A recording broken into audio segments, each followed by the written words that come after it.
Hello everyone. Welcome to Sleepy Crimes Hub. I'm here with you tonight to help you relax and slowly fall asleep. I know many of you are watching this video to rest your mind. So before we begin, please like the video and subscribe to the channel. Tell me in the comments, where are you watching from? And what time is it right now? Now get comfortable, close your eyes if you like, take a deep breath, and let go of the day. Let's gently begin with case 1.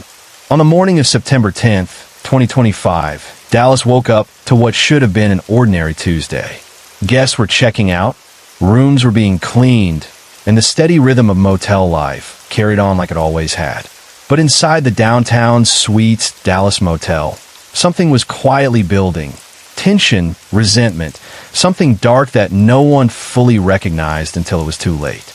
By the time the clock struck 8:30 a.m., a husband, a father, and a man who had crossed oceans for a better future would be gone in one of the most horrifying workplace killings the city had seen in years.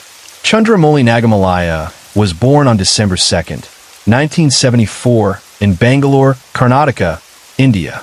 Growing up in a city known for ambition and opportunity, he developed a mindset rooted in hard work and responsibility. Those who loved him didn't call him by his full name. They called him Bob. It was a simple nickname, but it reflected something important about him. He adapted. He connected. He made people feel comfortable. In India, Bob didn't inherit wealth or comfort. He built his life step by step. He opened a small retail store selling baby and children's supplies, learning the realities of running a business. Tight margins, long hours, customer trust. Later, he expanded into the restaurant industry, managing 2 restaurants, juggling staff, finances, and the constant pressure of keeping everything afloat. Every decision he made was centered around stability for his family. He married Nisha, and together they created a partnership built on shared struggle and shared dreams. Around 2007, they welcomed their son, Gaurav. Becoming a father changed Bob in profound ways. Friends would later say he spoke constantly about his son's future, education, safety, opportunity. In 2020, believing that the United States would offer broader possibilities, Bob made a bold decision. He moved his family across the world. Starting over in a new country meant sacrificing comfort, reputation, and familiarity. But he was willing to do it. In 2021, the family relocated to Dallas, Texas, where Bob began working at the downtown Suites Dallas motel. It may not have matched the businesses he once ran, but he approached it the same way, with discipline and quiet dedication. He managed daily operations, supervised cleaning, handled maintenance issues, and often worked long hours. For him, no job was beneath dignity if it meant security for Nisha and Gaurav. Working alongside him was 37-year-old Yordanis Cobos Martinez, born March 20th, 1988, in Cuba. His path to Dallas had been far more turbulent. At some point, he illegally migrated to the United States and eventually settled in Texas. But his past followed him everywhere. Court records across Florida, California, and Texas revealed a disturbing pattern of instability and aggression. In February 2017, he was charged in Miami-Dade County, Florida, for stealing a Mercedes-Benz. Just 4 months later, in June 2017, he was accused of carjacking a woman in South Lake Tahoe, California, reportedly while naked, a detail that shocked investigators because of its erratic and deeply disturbing nature. In 2018, after fleeing to Texas, he was charged with aggravated assault in Harris County. Though initially facing a felony, he ultimately pleaded guilty to misdemeanor assault and served 1 year in county jail. Even after serving time, the pattern continued. While in Texas, he faced an indecency charge in Houston. He later returned to Florida and was charged with assault on a child. By January 2023, authorities in Harris County arrested him on an out-of-state fugitive warrant. It was discovered he was wanted in California for carjacking, false imprisonment, and failure to appear. He was extradited back to California, convicted later in 2023, and sentenced to 1.5 years in prison. On January 13th, 2025, he was released. Deportation to Cuba was attempted, but Cuba refused to accept him due to his criminal record. Instead of being removed, he was placed under supervision. Yet once again, he disappeared and resurfaced in Texas. On September 10th, 2025, shortly after 8 a.m., Bob was cleaning rooms on the ground floor of the motel with two employees, an unnamed female co-worker and Cobos Martinez. It was routine maintenance work, the kind Bob had overseen countless times. At some point, Bob informed them that the washing machine was broken and should not be used. Because of language barriers, he asked the female employee to translate the instructions rather than addressing Cobos Martinez directly. To most people, this would have been a minor workplace moment. But to Cobos Martinez, something about it triggered anger. Witnesses later described how his demeanor shifted. His body language tightened. His voice grew louder.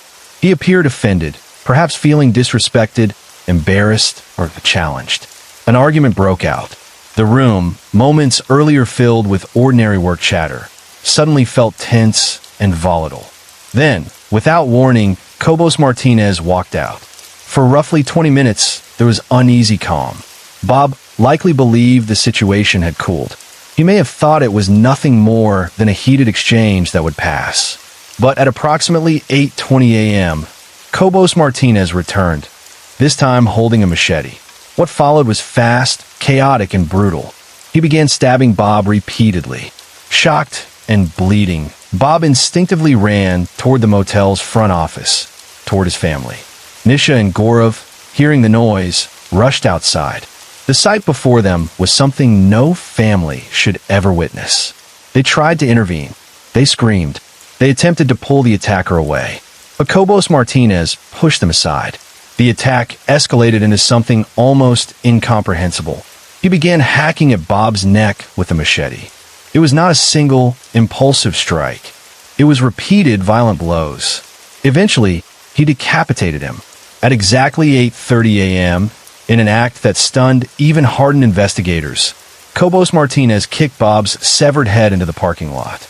He picked it up and carried it to a dumpster. At 8:31 a.m., paramedics arrived, but there was nothing left to save. As emergency responders pulled in, he threw the head into the dumpster. Minutes later, police arrested him at the scene. He was covered in blood, still holding the machete. The aftermath was suffocating. Nisha and Gaurav had witnessed the final moments of a man who had built his life around protecting them. The motel parking lot, once an ordinary workplace, became a permanent scar in their memory. On September 13th, 2025, Bob was laid to rest. Community members described him as kind, disciplined, and deeply committed to his family. Then President Donald Trump publicly called him a well-respected person in Dallas, Texas, and stated that the suspect will be prosecuted to the fullest extent of the law. But beyond headlines and political statements, the reality was painfully simple. A family that moved across the world for opportunity lost everything in less than 10 minutes. A father who once ran businesses in India died managing motel rooms in Texas. A workplace disagreement became a massacre.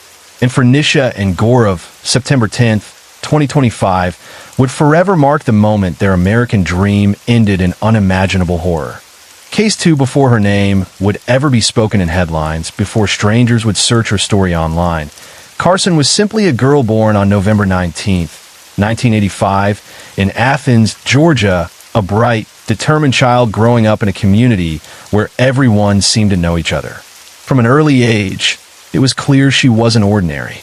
Teachers noticed how focused she was, how she carried herself with quiet confidence. By the time she reached Clark Central High School, she wasn't just another student walking the halls. She had become someone others naturally followed. She was elected student body president, trusted by her classmates to represent their voices, and when graduation came, she stood at the very top of her class as valedictorian. That title wasn't handed to her. It was earned through years of discipline, late nights studying, and a relentless drive to succeed. She competed on the school's academic team, sharpening her mind in intellectual competitions, and served as vice president of the National Honor Society, balancing leadership with responsibility. But what truly defined Carson wasn't just her intelligence, it was her heart. While other teenagers were focused on typical high school routines, she volunteered as a peer educator at the Athens area Tension Home, a shelter for abused and runaway teens. She sat with young people carrying trauma and fear, offering patience and guidance far beyond her years. She even served as a page in the U.S. House of Representatives, walking the corridors of power as a young woman already interested in shaping the world around her. At the same time, she worked as a lab assistant in a stem cell research laboratory at the University of Georgia, immersing herself in complex scientific research, proof that her ambitions stretched across both public service and science. When Carson left Athens to attend the University of North Carolina at Chapel Hill, it felt like the natural next step in a life filled with promise. She chose to double major in political science and biology, two demanding fields that reflected her dual passions for policy and medicine. College wasn't easy, but Carson had never been afraid of hard work. She spent long hours in lecture halls and libraries, balancing research papers with lab work, determined to make the most of every opportunity. Her dedication earned her membership in the prestigious Phi Beta Kappa Honor Society, a distinction reserved for the highest achieving students. She was also awarded the Moorhead Kane Scholarship, one of the most competitive merit scholarships in the country. Recognition not just of her academic brilliance, but of her leadership and character. To everyone who knew her, Carson's future seemed limitless. She was intelligent, compassionate, driven, the kind of person people believed would leave a meaningful mark on the world. During her years at the University of North Carolina at Chapel Hill, Carson didn't just attend classes and quietly collect achievements. She immersed herself in the life of the campus as if she felt personally responsible for making it better. While most students struggle to balance academics and social life, Carson was leading organizations, sitting on committees, and shaping conversations that affected thousands of students. She was selected as a North Carolina Fellow, entering an intensive 4-year leadership development program designed for students identified as future changemakers. That program wasn't just a title. It meant workshops, mentorship, retreats, and constant evaluation. It meant expectations, and Carson met every one of them. She served as co-president of the Honors Program Student Executive Board, where she worked to strengthen academic programming for high-achieving students, ensuring their voices were heard at the administrative level. At the same time, she was co-chairwoman of UNC's chapter of Nourish International, an organization dedicated to fighting global hunger. This wasn't symbolic involvement. It meant planning service trips, organizing fundraisers, coordinating volunteers, and staying late into the night drafting proposals. Carson believed leadership wasn't about recognition. It was about responsibility. Her name began appearing everywhere across campus governance. She sat on the Committee on Scholarships, Awards, and Student Aid, helping determine how financial and academic resources were distributed. She worked within the Academic Advising Program, supporting student guidance efforts. She served on the Chancellor's Committee for University Teaching Awards, the Chancellor Search Committee, the Board of Trustees, the Carolina Leadership Development Board, the Athletic Council, positions that placed her in rooms with senior administrators, faculty leaders, and decision-makers. And yet, despite this packed schedule, she still found time to serve as an orientation counselor at freshman camp, welcoming nervous first-year students and helping them feel like they belonged.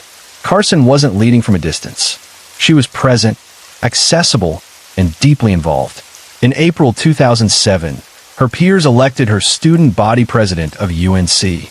It was one of the highest honors a student could receive, a campus-wide vote of confidence in her integrity and vision. Her term was set to run until April 2008, and from the moment she was inaugurated, she treated the position not as a title, but as a duty.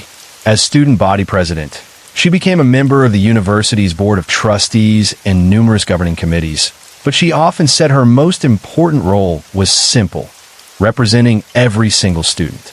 She understood that tuition increases and rising fees were creating anxiety for families, and she made it one of her central platform promises to push for more predictable, transparent increases so students wouldn't be blindsided financially. She spoke openly about affordability, access, and fairness, topics that directly affected thousands of lives. Her platform wasn't limited to finances. Carson believed in expanding opportunity. She proposed the creation of a prestigious junior year scholarship for students who demonstrated exceptional commitment and service to the university, wanting to recognize not just grades, but character. She also advocated for establishing an endowment to fund a major speaker series that would bring nationally recognized figures to campus, free of charge for students. She believed exposure to powerful ideas should never depend on a student's ability to pay. Every initiative reflected the same core principle. Leadership should uplift others. By the time she stepped into the role of student body president, Carson wasn't just a high-achieving student. She had become a central figure in the life of the university, someone whose voice carried weight and whose presence shaped the campus in lasting ways. Carson had a way of seeing the world that went beyond herself. Even as her college responsibilities piled up, she always found time to give back, especially to children. She volunteered tirelessly, pouring her energy into programs that empowered young people. She served as an assistant coach for the Girls on the Run program, guiding young girls not just in running, but in building confidence, resilience, and self-belief. She didn't stop there. She took on the challenge of teaching science to elementary school students through UNC's Inspire program, finding joy in explaining complex ideas in ways that spark curiosity and excitement. Middle school students also benefited from her guidance, as she tutored them patiently, always encouraging them to reach beyond what they thought possible. To those she worked with, Carson was more than a teacher or coach. She was a mentor, a role model, someone who made every child feel seen, heard, and capable of achieving more than they had imagined. Her curiosity and sense of adventure weren't limited to the classroom. Carson loved to travel, to immerse herself in new cultures, and to learn from experiences far outside her comfort zone. In 2004, she challenged herself in a wilderness leadership course in Wyoming through the National Outdoor Leadership School, navigating mountains, rivers, and the unpredictability of the wild while learning teamwork, resilience, and decision-making under pressure. The following summer, in 2005, she traveled to Ecuador, volunteering in the rural countryside as a medical assistant, helping communities with basic healthcare needs, working on a coffee farm, and teaching computer skills to members of the indigenous Sayona community deep in the Amazon rainforest. Each experience shaped her perspective, grounding her compassion in real-world understanding. In 2006, she spent a semester abroad in Havana, Cuba, studying under UNC's program. And later that summer, she worked with the U.S. Naval Medical Research Unit in Egypt, gaining first-hand experience in public health research. On campus, she also gave back as a reflections leader for the APPLES program, helping guide students in planning meaningful service experiences. For Carson, education wasn't just about personal achievement. It was about connection, service, and the belief that knowledge should lift others as much as it lifted herself. Her ambitions reflected the same clarity of purpose. Carson was deeply interested in scientific policy, imagining a future where she could combine her understanding of science with leadership and public service. She planned to continue her education after UNC, considering graduate school in public health or public policy, or even law school, knowing that each path could allow her to make a tangible difference in the world. Her talents and drive did not go unnoticed. Before her life was tragically cut short, she had accepted a position at McKinsey & Company as a management consultant, a role that would have allowed her to influence organizations and policies at the highest levels. Her dedication, intellect, and heart were recognized even after her death, when she was posthumously awarded the Chancellor's Award for the Most Outstanding Woman in her senior class and the General Alumni Association's Distinguished Young Alumnus Award, honors that spoke not only to her achievements, but to the extraordinary person she had been. On the night of March 4th, the quiet streets of Chapel Hill were about to witness a horror no one could have imagined. Lovett, restless and intent on crime, reached out to his friend Jason McNeil, asking him to drive him and another man he called Rio into the city to find someone to rob. McNeil, sensing danger, refused, leaving Lovett to act on his own. That night, he stole his mother's car, driving through the darkened streets with his accomplice, Atwater, searching for a victim, someone unsuspecting, vulnerable, alone. It was a night like any other to the world, but to Carson, it would become the night that ended her promising life. As Carson walked toward her car, unaware of the danger that lurked just feet away, Lovett and Atwater saw her and made their move. They forced themselves into her vehicle with chilling precision. Lovett took the driver's seat, controlling the vehicle, while Atwater climbed into the back, a gun pressed against Carson's temple. Suddenly, the world she had known, the life she had built with purpose, passion, and compassion, was reduced to the cold reality of being a hostage. Her pleas were immediate and desperate. She tried to reason with them, telling them that what they were doing didn't have to end in violence, begging them not to take her life. She offered everything she had, money, cards, anything, if only they would let her live. But reasoning held no weight against their resolve. For hours, she was taken from place to place, forced to withdraw money at ATMs under threat of violence. At 3:55 a.m. at University Mall, she was robbed of $700. Another attempt in Durham failed, leaving her more frightened, more aware that her captors would not stop at theft. Every second was filled with terror. Every breath a reminder of how fragile her life had become in the hands of strangers who had no regard for her humanity.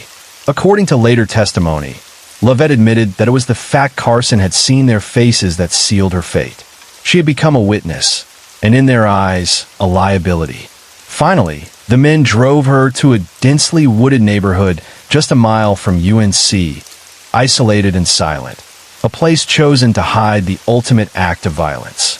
In those final moments, Carson faced the unthinkable with courage and grace.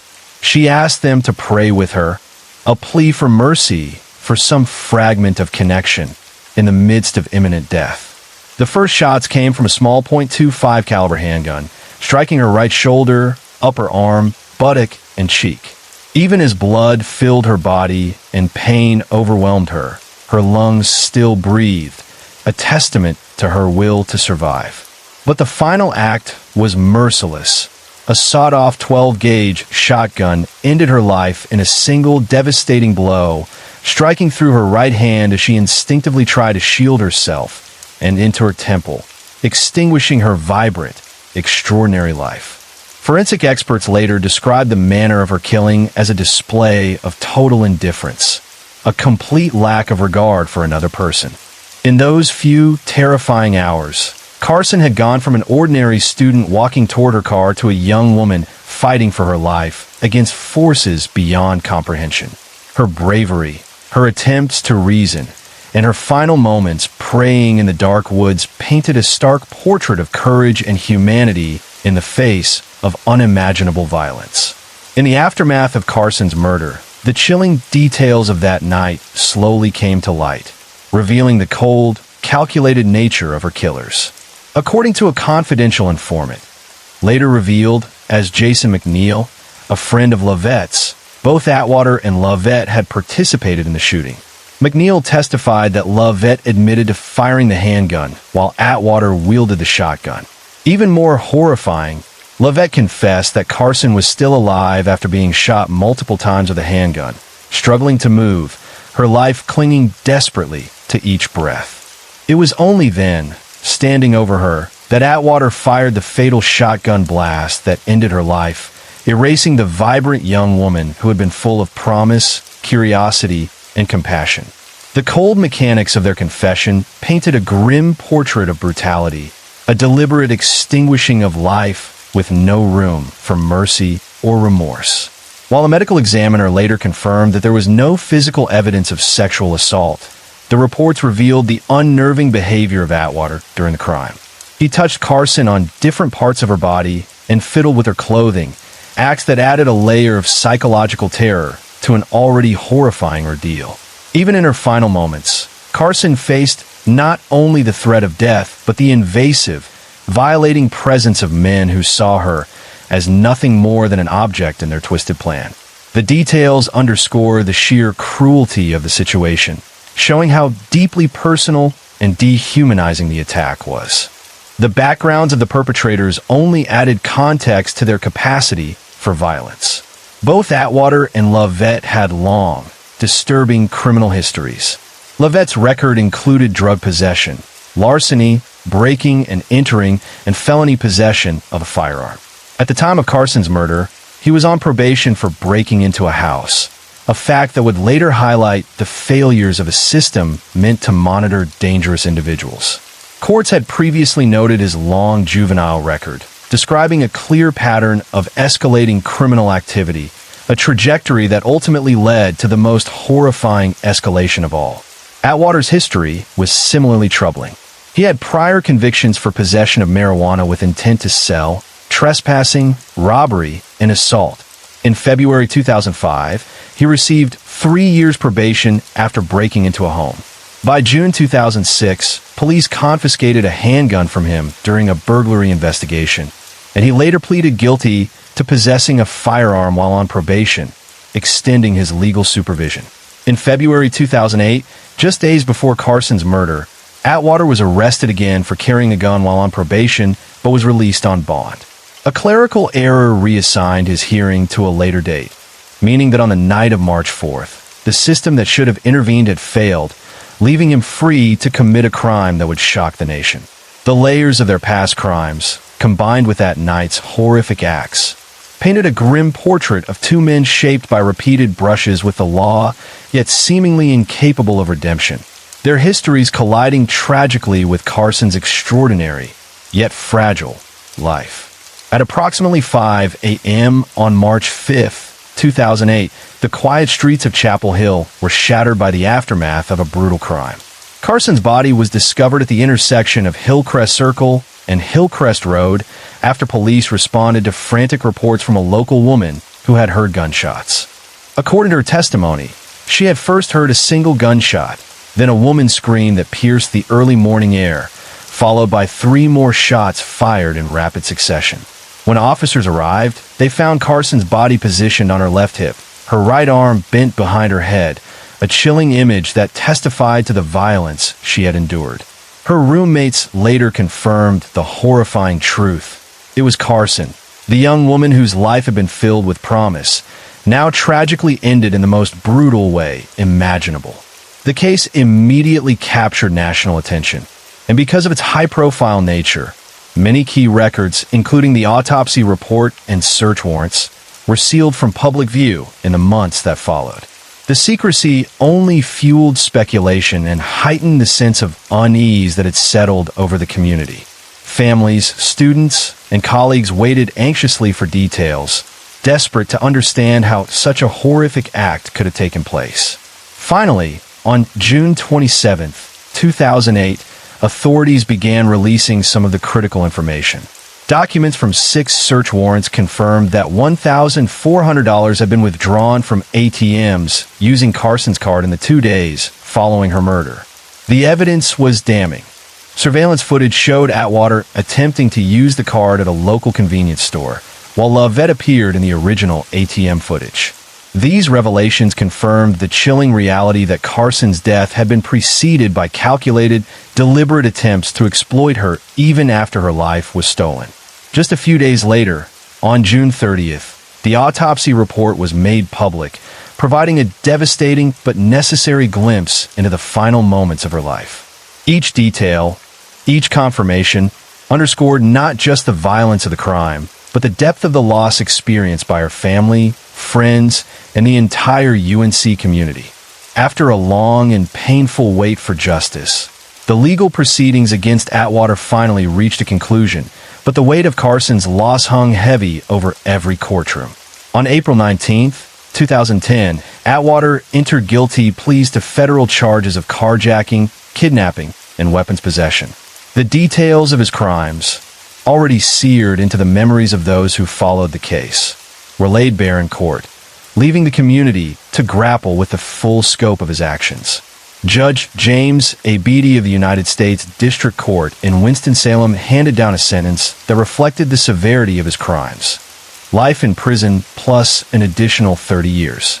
Beyond incarceration, Atwater was ordered to undergo substance abuse treatment and to pay restitution totaling $212,947.10, a sum that, Judge Beatty noted, he would almost certainly never be able to fulfill, given the improbability of release.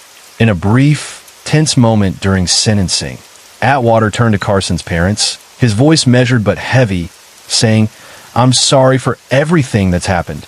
No matter what the court did today, it would be far from anything I should receive." Carson's parents, holding a grief too deep for words, declined to respond, their silence a quiet testament to the devastation they had endured. State charges followed closely behind, adding further layers to the legal reckoning. On May 24, 2010, Atwater pled guilty to state charges including first-degree murder, first-degree kidnapping, armed robbery, possession of a firearm by a felon, and possession of a weapon of mass destruction.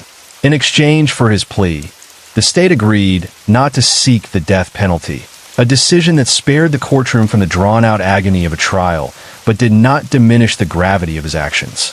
Judge Alan Bedore of Superior Court in Hillsborough sentenced Atwater to life in prison without the possibility of parole for the murder charge, ensuring that he would never again walk freely among the community he had terrorized. He also received a concurrent sentence of 23 to 29 years for the additional charges, a formal acknowledgement of the layers of criminality that had defined his life and ended Carson's. The courtroom was filled with a heavy stillness, a mixture of relief that justice had been served and sorrow that no sentence could ever restore what was lost. A bright, vibrant young life extinguished far too soon, leaving behind a legacy of love, courage, and the profound impact Carson had made on everyone who knew her. After the shocking events of that night, Lawrence Lovett awaited his fate, confined to a jail cell as the legal system prepared to determine the consequences of his actions. He pleaded not guilty to a series of state charges, including first-degree murder, first-degree kidnapping, first-degree armed robbery, felonious larceny, and felonious possession of stolen goods. His trial began on December 6, 2011, and from the start, the courtroom was filled with tension, grief, and the weight of a community's collective sorrow. Lovett chose not to testify, leaving the jury to weigh the evidence and witness accounts without hearing from him directly. 14 harrowing days later, on December 20th, 2011, the jury returned its verdict, guilty on all counts. Judge Alan Bedore, the same judge who had sentenced Atwater the year before, spoke with quiet solemnity as he addressed the courtroom. "The life that Ms. Carson led was too short, but I know that she continues to be an inspiration, not only for her family, but for thousands in this community and across this country." Lovett was sentenced to life in prison without the possibility of parole, a sentence meant to ensure he could never harm another person. Neither Lovett nor Carson's parents spoke as the sentence was handed down, the silence carrying the unspoken pain, grief, and relief of the moment. Lovett's legal journey did not end there. On February 5, 2013, the North Carolina Court of Appeals vacated his life sentence, citing the Supreme Court's landmark Miller v. Alabama ruling, which held that mandatory life without parole sentences for juveniles were unconstitutional. A new sentencing hearing was scheduled for June 3, 2013. During the hearing, Lovett attempted to humanize himself, stating, "People make mistakes. Nobody's perfect. I'm not the monster that y'all made me out to be." Yet the weight of his crimes and the evidence of his premeditation left little room for leniency. After carefully considering the mitigating factors, Judge Bedore again sentenced Lovett to life without the possibility of parole. Orange County District Attorney Jim Woodall spoke forcefully of Lovett's character, labeling him a predator who does not care about other people. He cares about one person. He cares about Lawrence Lovett, and asserting that he should never be allowed to victimize another person. Lovett appealed, arguing that his defense might have proceeded differently had the Miller ruling been known, and that life without parole was cruel and unusual in his case. Despite these arguments, in 2014, the North Carolina Court of Appeals upheld his sentence, closing one chapter of the long legal saga while leaving the memory of Carson's life and the tragedy of her death at the forefront of the community's consciousness. Lovett's criminal history did not end with Carson. He had been charged with the January 2008 murder of 29-year-old Duke University engineering student Abhijit Mahato, but in July 2014, he was found not guilty of that case. Now incarcerated for life, Lovett continued to create turmoil within the prison system. He was initially housed at Pasquotank Correctional Institution, a minimum security facility in Elizabeth City, North Carolina, before being transferred on April 8, 2021. During his time in prison, he committed 17 infractions, including threatening staff, disobeying orders, involvement with gangs, using profane language, and possessing prohibited substances and electronic devices. Lovett is currently serving his life sentence at Albemarle Correctional Institution, a constant reminder that while he remains confined, the impact of his crimes on Carson's family, friends, and the entire UNC community is permanent, a scar that no prison sentence can ever fully erase.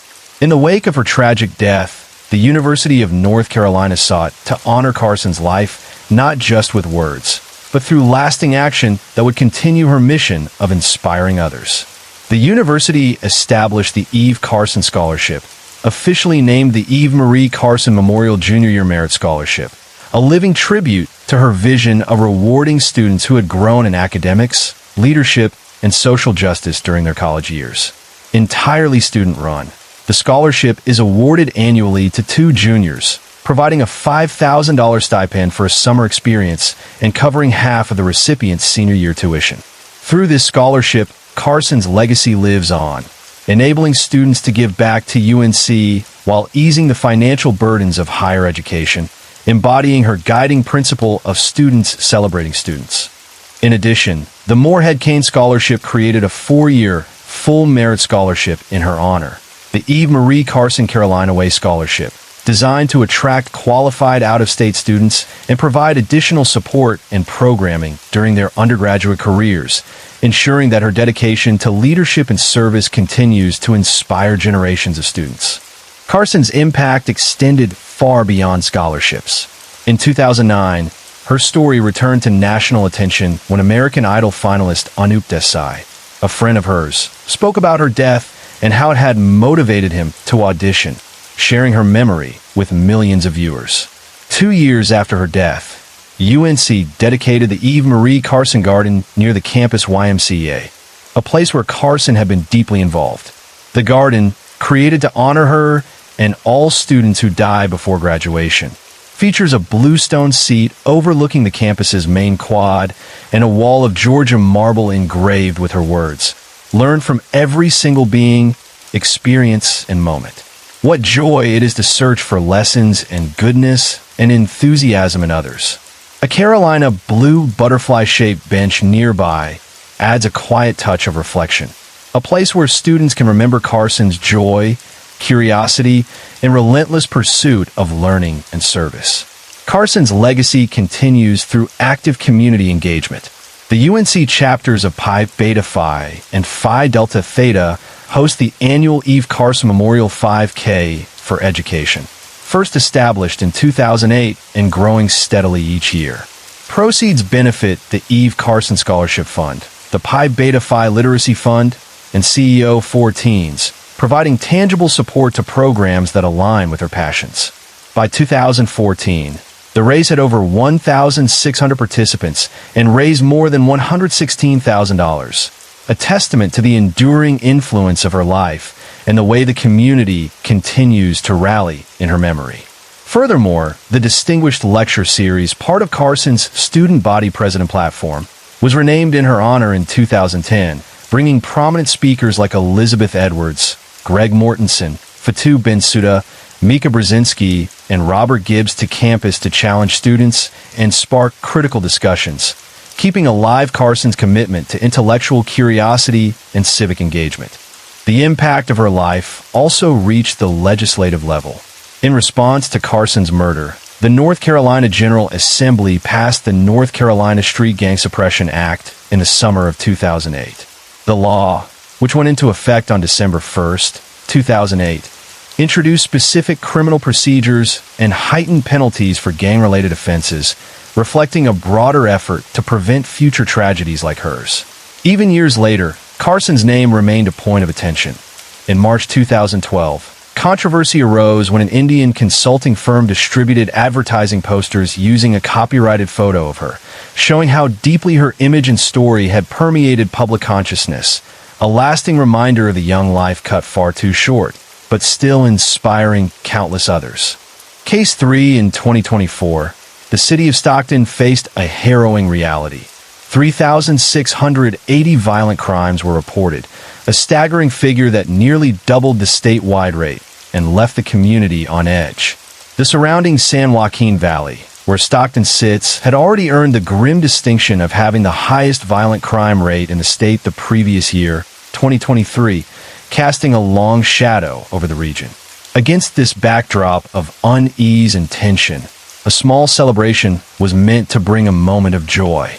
A birthday party for a 2-year-old girl was planned, advertised on social media, to take place from 3 p.m. to 6 p.m. at Monkey Space, an event venue just outside Stockton city limits at 1955 Lucille Avenue in unincorporated San Joaquin County. Between 80 and 100 people gathered for the celebration, a mix of family and friends, drawn together to honor a young life with balloons, laughter, and cake. The party had been carefully arranged in person by the child's mother, rather than through Peer Space where the venue was listed, a small detail that would later situate this ordinary gathering at the center of an extraordinary tragedy. As the afternoon edged toward evening, what had been a cheerful birthday gathering transformed into a scene of terror. Just moments before the birthday cake was to be brought out, shots rang out inside Monkey Space, cutting through the laughter and chatter of children and their families.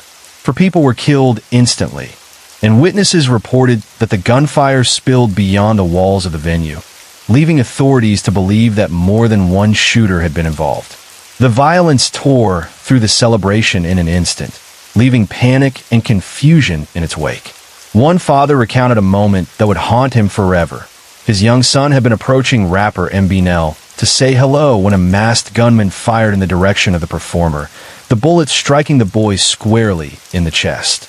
In the chaos, other survivors described acts of selfless courage amid the horror. One adult victim, the only grown person killed in the attack, had managed to shield his girlfriend and several children by hiding them in a closet before being fatally shot in the neck. The violence did not stop at the party. Bullets shredded the walls of a nearby house, narrowly missing a man and his dog who had been working in their garage. In a frantic scramble for safety, the man and his girlfriend hid inside a backyard shed, desperately trying to survive as the sound of gunfire echoed across the neighborhood. First responders raced to the scene, but even their arrival was complicated by miscommunication. Officers reached the vicinity of the calls within 6 to 7 minutes, yet some were initially sent to a Dairy Queen adjacent to the event venue, racing toward the wrong location while the shooting continued.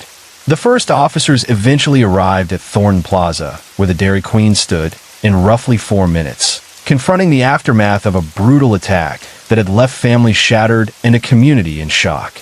Every passing second of that evening was filled with fear, courage, and the horrifying reality of violence intruding on what should have been a joyful celebration. The devastating attack left 4 people dead and 13 others wounded, some critically, casting a pall of grief over the Stockton community.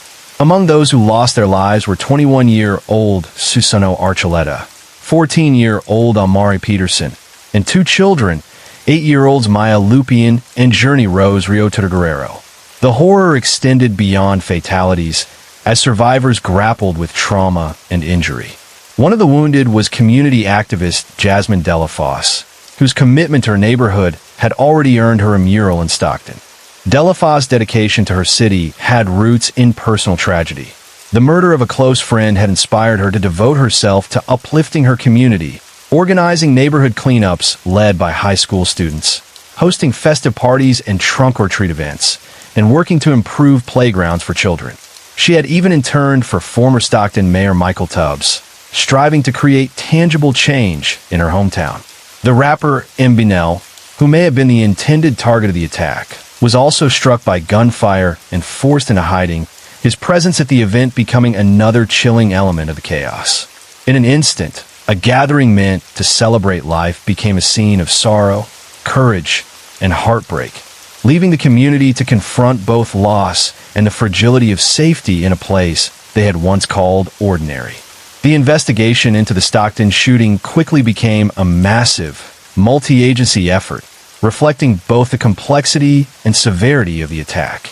The San Joaquin County Sheriff's Office led the case, with crucial support from the FBI, the Bureau of Alcohol, Tobacco, Firearms and Explosives, the California Department of Justice, the Stockton Police Department, the San Joaquin County District Attorney's Office, and the U.S. Attorney's Office. From the outset, investigators approached the scene with meticulous care, piecing together the chaos left behind. Early findings suggested that the attack had been deliberate and carefully planned, potentially involving multiple shooters.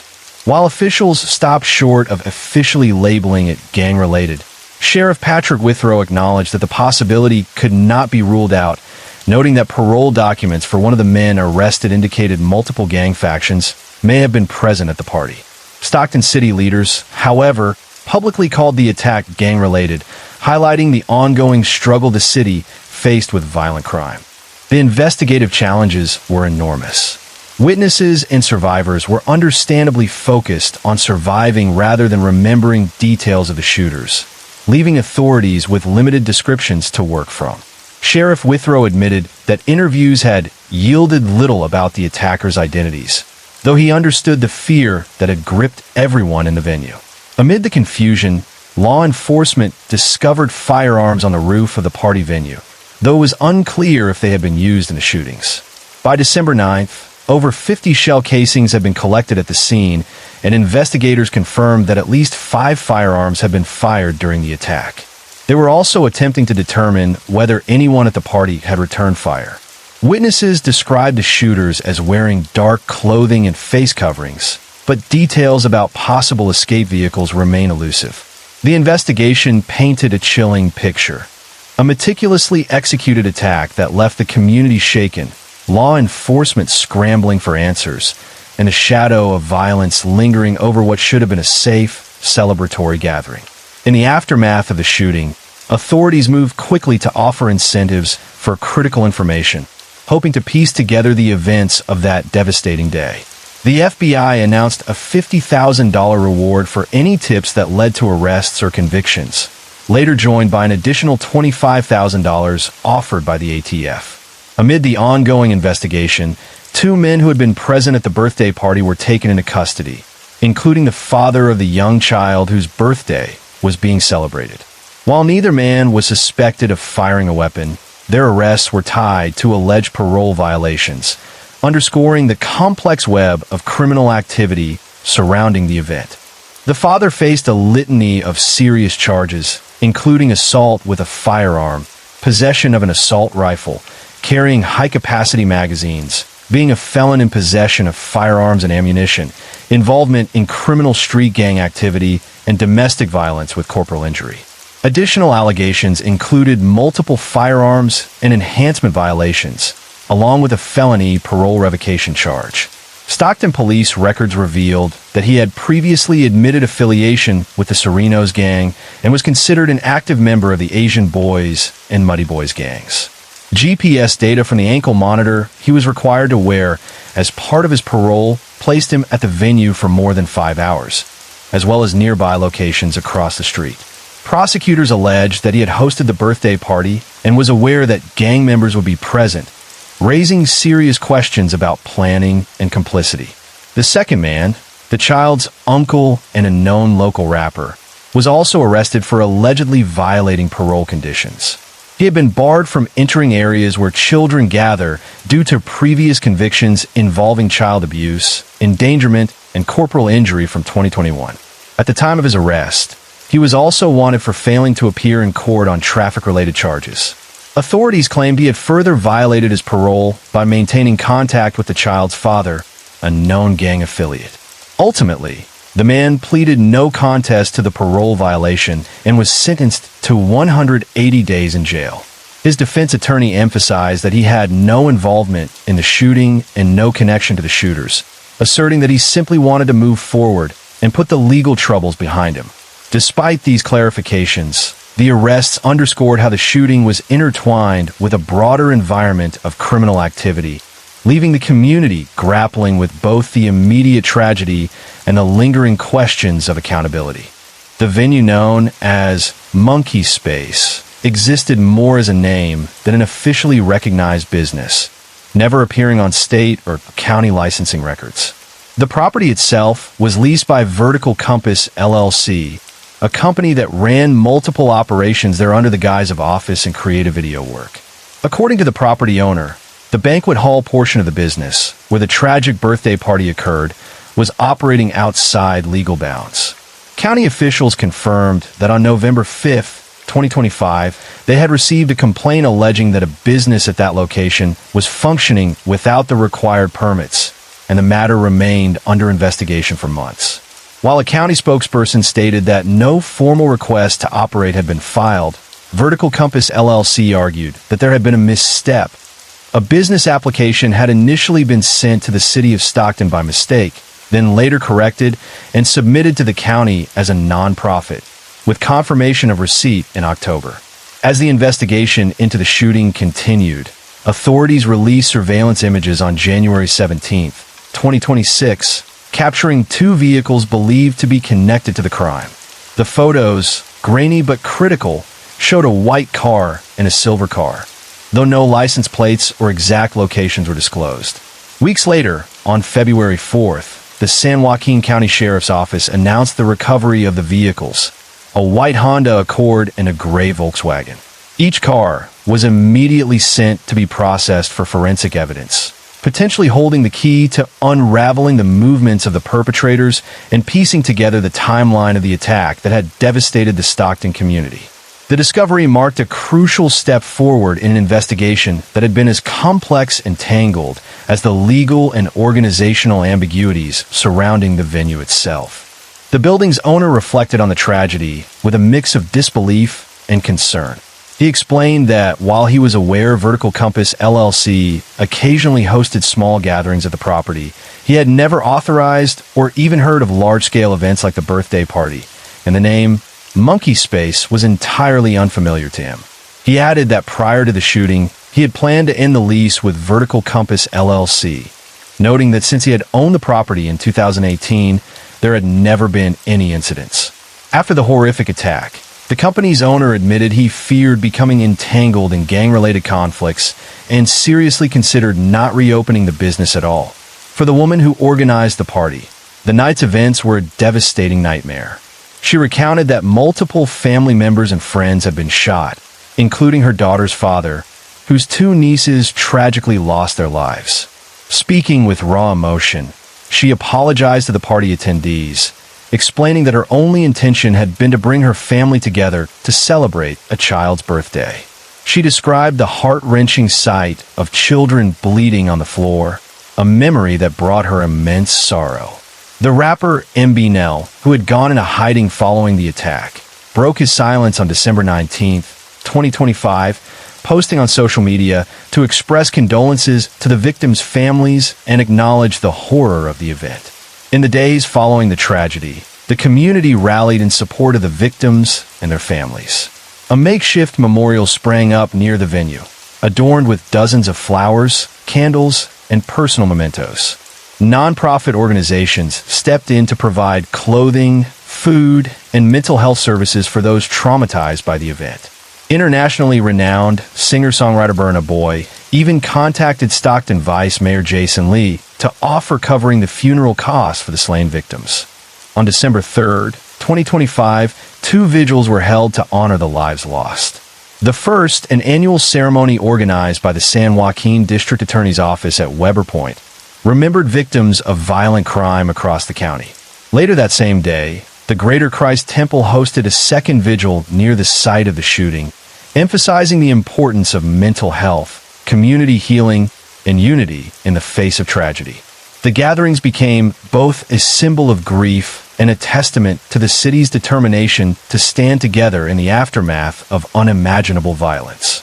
In the wake of the tragedy, Stockton's leadership moved quickly to offer tangible incentives to encourage anyone with information about the shooting to come forward. Mayor Christina Fugazi and City Council member Mariella Ponce contributed to a $25,000 reward through Stockton Crime Stoppers, which was later increased to a total of $55,000 in hopes of bringing the perpetrators to justice. Adding to the effort, the Texas-based nonprofit Youth Peace and Justice Foundation, founded in response to the 2022 Uvalde school shooting, offered an additional $5,000 reward. The organization also took an ambitious step to try to curb further violence. On December 12th, they secretly organized a meeting between 4 rival gangs in Stockton, attempting to negotiate a temporary truce. Only gang members, nonprofit representatives, and a few invited community leaders or clergy were present, and the location was kept tightly under wraps to prevent interference or media exposure. The nonprofit announced that the meeting resulted in a 21-day conditional epiphany truce, with founder Daniel Chaplin warning that unless Stockton's political leaders matched the moral courage of those involved with institutional support by January 15th, they would bear responsibility for any future violence. Despite the promise of the truce, city and county officials expressed skepticism. The San Joaquin County Sheriff's Office, Stockton Police Department, and other officials noted that they had not been informed about the meeting beforehand and questioned how the agreement would be monitored or enforced. Criminologist David M. Kennedy, an expert in crime prevention, voiced out about the feasibility of a nonprofit attempting to parachute into a city without established relationships and successfully halt gang violence. Complicating matters further, the organization had intended to participate in a city council meeting after the shooting, but failed to appear. At that meeting, Mayor Fugazi questioned the legitimacy of the nonprofit, accusing it of attempting to exploit an $8 million violence prevention grant and labeling their actions a potential scam. The nonprofit denied these accusations, and attempts to ally with Vice Mayor Jason Lee had also faltered, with Lee explaining that he had not returned their calls because their ceasefire initiative had bypassed all the good work being done in the city. The episode highlighted not only the desperate desire for peace after the tragedy, but also the challenges and conflicts that arise when multiple actors, government, community, and outside organizations, try to respond to violence in a city already struggling with its legacy of crime. Tragedy seemed to haunt the Stockton community even after the birthday party shooting. On December 28, 2025, less than a month after that horrific event, 33-year-old Emmanuel Lopez, a survivor of the massacre, was fatally shot in Lodi in what investigators described as a gang-related attack. Authorities, however, clarified that there was no evidence linking his death directly to the mass shooting at Monkey Space. Lopez's connection to the earlier attack was deeply personal. During the party, his young daughter had been shot in the head, but miraculously survived, and he had been forced to hold his friend Susano Archuleta as he succumbed to his injuries. In interviews afterward, Lopez recounted the anguish and helplessness of that night, revealing a grief that extended far beyond his own family and underscoring the lingering ripple effects of the violence that had shattered so many lives. In the weeks following the birthday party shooting, San Joaquin County Sheriff Patrick Withrow spoke directly to the community with a sense of urgency and moral clarity. He urged anyone with knowledge about the attack to come forward, warning that remaining silent in the face of such violence made them complacent and implied an acceptance of the killing of children. Alongside Withrow, District Attorney Ron Freitas attended a vigil to honor the victims, standing as public symbols of accountability and grief. The Stockton Police Department also launched a proactive response. On December 13th, they organized a firearm buyback program, exchanging cash gift cards for 277 firearms. Officials emphasized that the goal was to remove unwanted guns from circulation, preventing them from being stolen or used in future crimes, noting that most of the firearms turned and were legally owned. Mayor Christina Fugazi described the attack in stark terms, calling it both a terrorist act and an expression of gang violence. She vowed that those responsible would face life sentences, declaring that the perpetrators would lose their freedom for life. In her efforts to address the city's deeper issues, Fugazi highlighted Stockton's ongoing battle with illegal firearms, reporting 752 guns seized so far in 2025, a significant increase from the previous year. and stressing that the city faced a persistent challenge with roughly 5,000 gang members across 100 gangs. Seeking to bolster local efforts, she requested federal assistance to help combat violence, proposing a comprehensive anti-crime and human development program that would bring resources from multiple federal agencies to Stockton. However, she was careful to clarify that she was not seeking National Guard deployment, wanting to avoid the unrest that other cities, such as Los Angeles earlier that year, had experienced. Stockton, she said, was ready to confront its challenges with our arms open, determined to protect its residents while addressing the root causes of violence. In the days after the shooting, Stockton's Vice Mayor Jason Lee spoke with both urgency and personal conviction, calling on those responsible to come forward. "It's never been gangsta to kill kids," he said, reminding the community of the humanity lost in the violence. Lee drew from his own painful past, recalling how his brother had been murdered and how he had struggled with the desire to retaliate, but ultimately chose restraint. He urged anyone with information to speak to law enforcement, emphasizing the importance of accountability over vengeance. Later, Lee didn't shy away from criticizing city leadership, holding the mayor and city council partially responsible. "When you don't invest in communities like these, when you don't prioritize the lives of young people, you put the bullets in the clip," he said sharply. He pointed to delayed legislation, like his proposal to ban full face coverings, which he had introduced in June, as an example of an action that he believed contributed to unsafe conditions, and he lamented the lack of funding for the city's Office of Violence Prevention despite his repeated advocacy. The first city council meeting following the tragedy, held on December 9th, 2025, drew an emotional crowd of residents demanding decisive action. At the start of the meeting, Mayor Christina Fugazi did not acknowledge the shooting or call for a moment of silence, leaving a palpable tension in the room. Vice Mayor Lee stepped in, requesting a moment of silence at the meeting's close, offering a brief pause for reflection amid the anger and grief. Among the attendees was Nikki Smith, president of Cleveland School Remembers, a group founded by teachers who survived the 1989 mass shooting at Cleveland Elementary School. Smith implored the council to support the Office of Violence Prevention and to revive the abandoned Advanced Peace and Operation Ceasefire programs. Council member Michelle Padilla thanked residents for attending but defended the council, insisting that claims of neglect or refusal to fund prevention services were misleading. Lee pushed back, pointing out that the council had declined to support his proposal for a partnership between the Office of Violence Prevention and Advanced Peace after federal funding was cut, had failed to vote on banning face coverings, and had not applied for a state grant to convert the Impact Teen Center into housing for youth. Ultimately, the council moved to unanimously approve an $8 million state grant aimed at reducing violence and recidivism and funded a new initiative called Redirect, restorative engagement and diversion through incarceration reduction, care and treatment, providing a glimmer of hope that the city's youth might be protected from future tragedies. The news of the Stockton shooting rippled far beyond the city limits, reaching lawmakers and officials across California who expressed shock and sorrow. Representative Josh Harder, whose district includes Stockton, described himself and his wife as devastated by the tragedy. He spoke of the unimaginable grief of the families, saying they were living through the worst possible pain right now, and noted that he had reached out directly to law enforcement to offer support and ensure the investigation moved forward. Senators Alex Padilla and Adam Schiff also extended their condolences, emphasizing that they were closely monitoring developments in the aftermath of the attack. Governor Gavin Newsom called the events horrific, stating firmly that no child should ever have their life taken from them, and ordered flags at the state capitol to be flown at half-staff in honor of the young lives lost.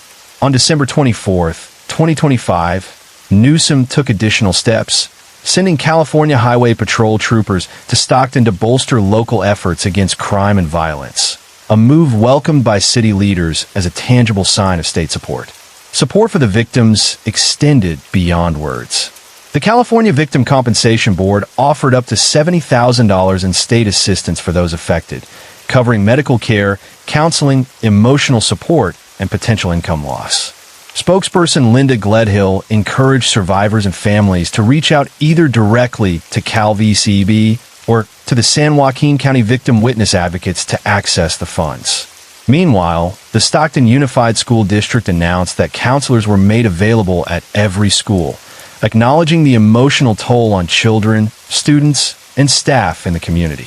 As the new year began, Stockton residents affected by gun violence, including survivors and family members from the birthday party shooting, traveled to the California State Capitol on January 13, 2026, to share their stories and call for change. State Senator Jerry McNerney joined them, urging the legislature to increase funding for crime victims and expand violence prevention programs, while advocating for a $10 million one-time grant to establish family justice centers across California. Among those who spoke was the father of Amari Peterson, one of the young victims, who recounted the devastating impact of losing his son. His words carried both grief and frustration, highlighting the slow pace of the investigation and the urgent need for accountability as families and survivors sought justice and protection from future tragedies. Case 4 Annie Nina Duani, born Annie Hindocha on March 12, 1982, in Mariestad, Sweden, came from a family whose past had been shaped by resilience and displacement. Her parents had been forced to leave Uganda in the early 1970s after the brutal expulsion of Asians by President Idi Amin, uprooting their lives and seeking a new beginning in Sweden. It was in Mariestad that Annie grew up, surrounded by the values of family, community, and determination, shaping her into a thoughtful and adventurous young woman with a bright future ahead. In 2009, Annie's life took a dramatic turn when she met Shreen Duani in London. Their connection quickly grew into a long-distance relationship, with both navigating the challenges of distance and differing expectations. Despite moments of tension and difficulty, Annie made the life-changing decision to move to the United Kingdom in March 2010, a move that marked a significant commitment to their relationship. Just 2 months later, in May, Shreen proposed, and the couple became engaged, envisioning a life together that would bridge continents and cultures. Their wedding, held on October 29, 2010, at the serene Lake Poway near Mumbai, India, was a celebration of love and family. Friends and relatives gathered to witness the union. Yet the couple had plans to host a second civil ceremony in the United Kingdom in 2011, allowing friends and family who could not attend in India to share in their joy. While their relationship had its complexities, the wedding seemed to mark a hopeful new chapter in Annie's life, a moment filled with promise, dreams, and the anticipation of a future shared with her husband. After touching down at Cape Town International Airport on November 7, 2010, Annie and Shreen Duani began the next stage of their honeymoon with excitement and curiosity. They caught a domestic flight and spent 4 days exploring the natural beauty of Kruger National Park, immersing themselves in the sights and sounds of the African wilderness. For a brief time, the world seemed full of promise, a mix of adventure and romance, as they savored their time together away from the everyday routines of life. On November 12th, the couple returned to Cape Town and arranged for a local taxi driver, Zola Tongo, to take them to the luxurious Cape Grace Hotel. The following day, November 13th, they kept Tongo as a guide, trusting him to show them the city's highlights. Their journey took them through the streets of Cape Town and into the Gugulethu area, a district vibrant with local life, yet unfamiliar to the honeymooners. They stopped at Surfside Restaurant in the Strand suburb, enjoying a meal together and sharing laughter, unaware of the danger that awaited them later that evening. After leaving the restaurant, Tongo drove them back into Gugulethu, navigating the roads as Annie and Shreen soaked in the city's atmosphere. It was shortly after turning off the main road that their vehicle was ambushed by 2 armed men. The couple's ordinary ride instantly turned into a terrifying ordeal. Tongo was forced from the car, and Shreen was robbed of his money, wallet, designer watch, and mobile phone before being ejected after about 20 minutes of being driven around, alone on the street. He was fortunate that a bystander noticed his distress and contacted the police, providing the first real hope of help in an unimaginable situation. The next morning, at 7:50 a.m. on November 14th, tragedy struck in Lingeletha West. Annie Dewani's lifeless body was discovered in the back of the Volkswagen Chiron. She had suffered a single gunshot wound to her neck, and the scene suggested a brutal robbery had taken place. Several of her personal possessions, including her Giorgio Armani wristwatch, a white gold and diamond bracelet, her handbag, and her BlackBerry, were missing, estimated to be worth roughly 90,000 rand, about $6,089. In a moment meant for love and celebration, their honeymoon ended in horror, leaving a family and a world in mourning. The post-mortem examination painted a chilling picture of the final moments of Annie Dewani's life. Bruising was discovered on the inner part of her leg, a silent testament to a struggle that had taken place in the back of the taxi. The examination confirmed that she had died from a single gunshot, a horrifying wound that had passed through her hand before striking her neck and severing an artery. Despite the violence of the attack, there was no evidence of sexual assault, a small solace in an otherwise tragic scene.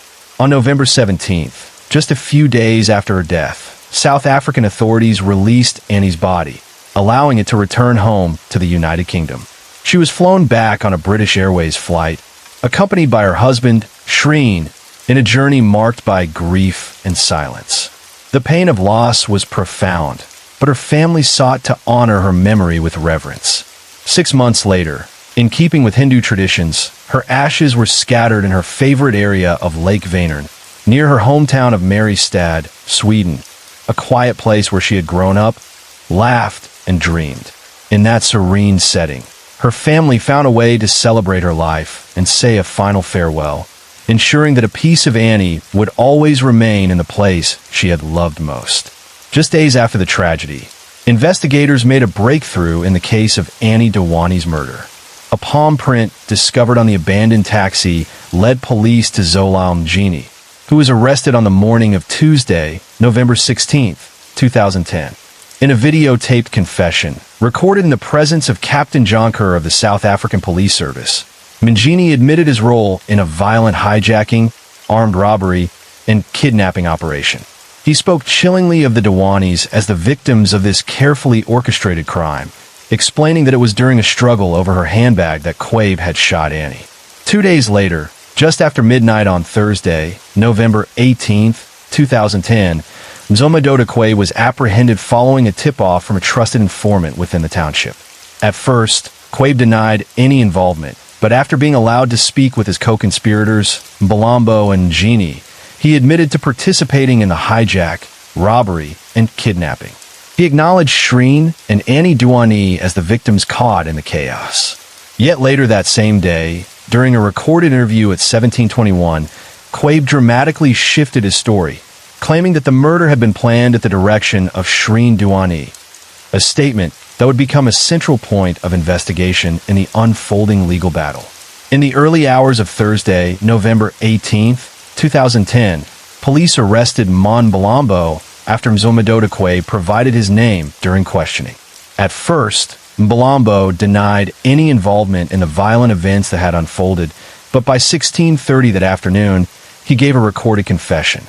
He admitted to helping arrange the hijacking and armed robbery, though notably, he made no mention of a premeditated murder or any involvement by Shreen Dewani.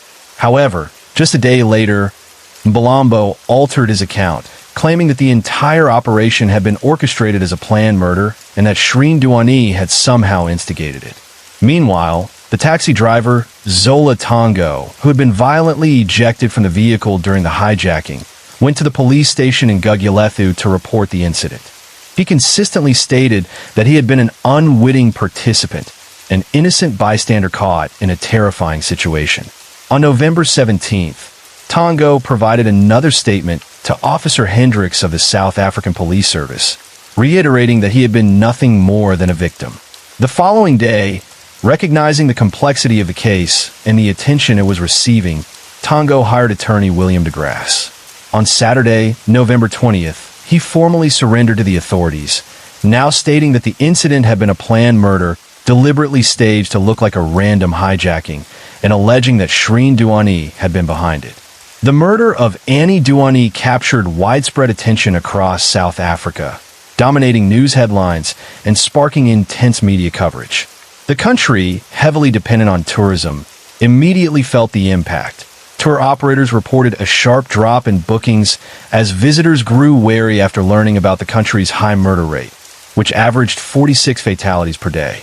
The timing also raised concerns that the tragic killing could undermine the positive attention South Africa had gained from hosting the 2010 FIFA World Cup just months earlier.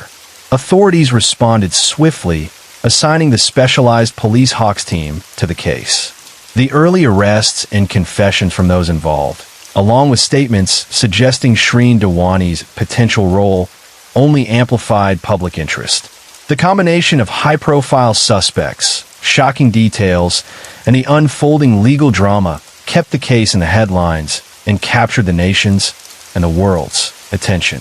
In March 2012, the BBC aired an episode of its documentary series Panorama that brought new attention to Annie Dewani's tragic death. The program revealed that the original South African post-mortem report showed the fatal bullet had passed through Annie's left hand before entering her chest, with the neck wound serving as an exit. The report described the wound as irregular, a detail that suggested she had struggled in her final moments. A year and a half later, in September 2013, Panorama returned to the case, delving deeper into lingering questions and inconsistencies.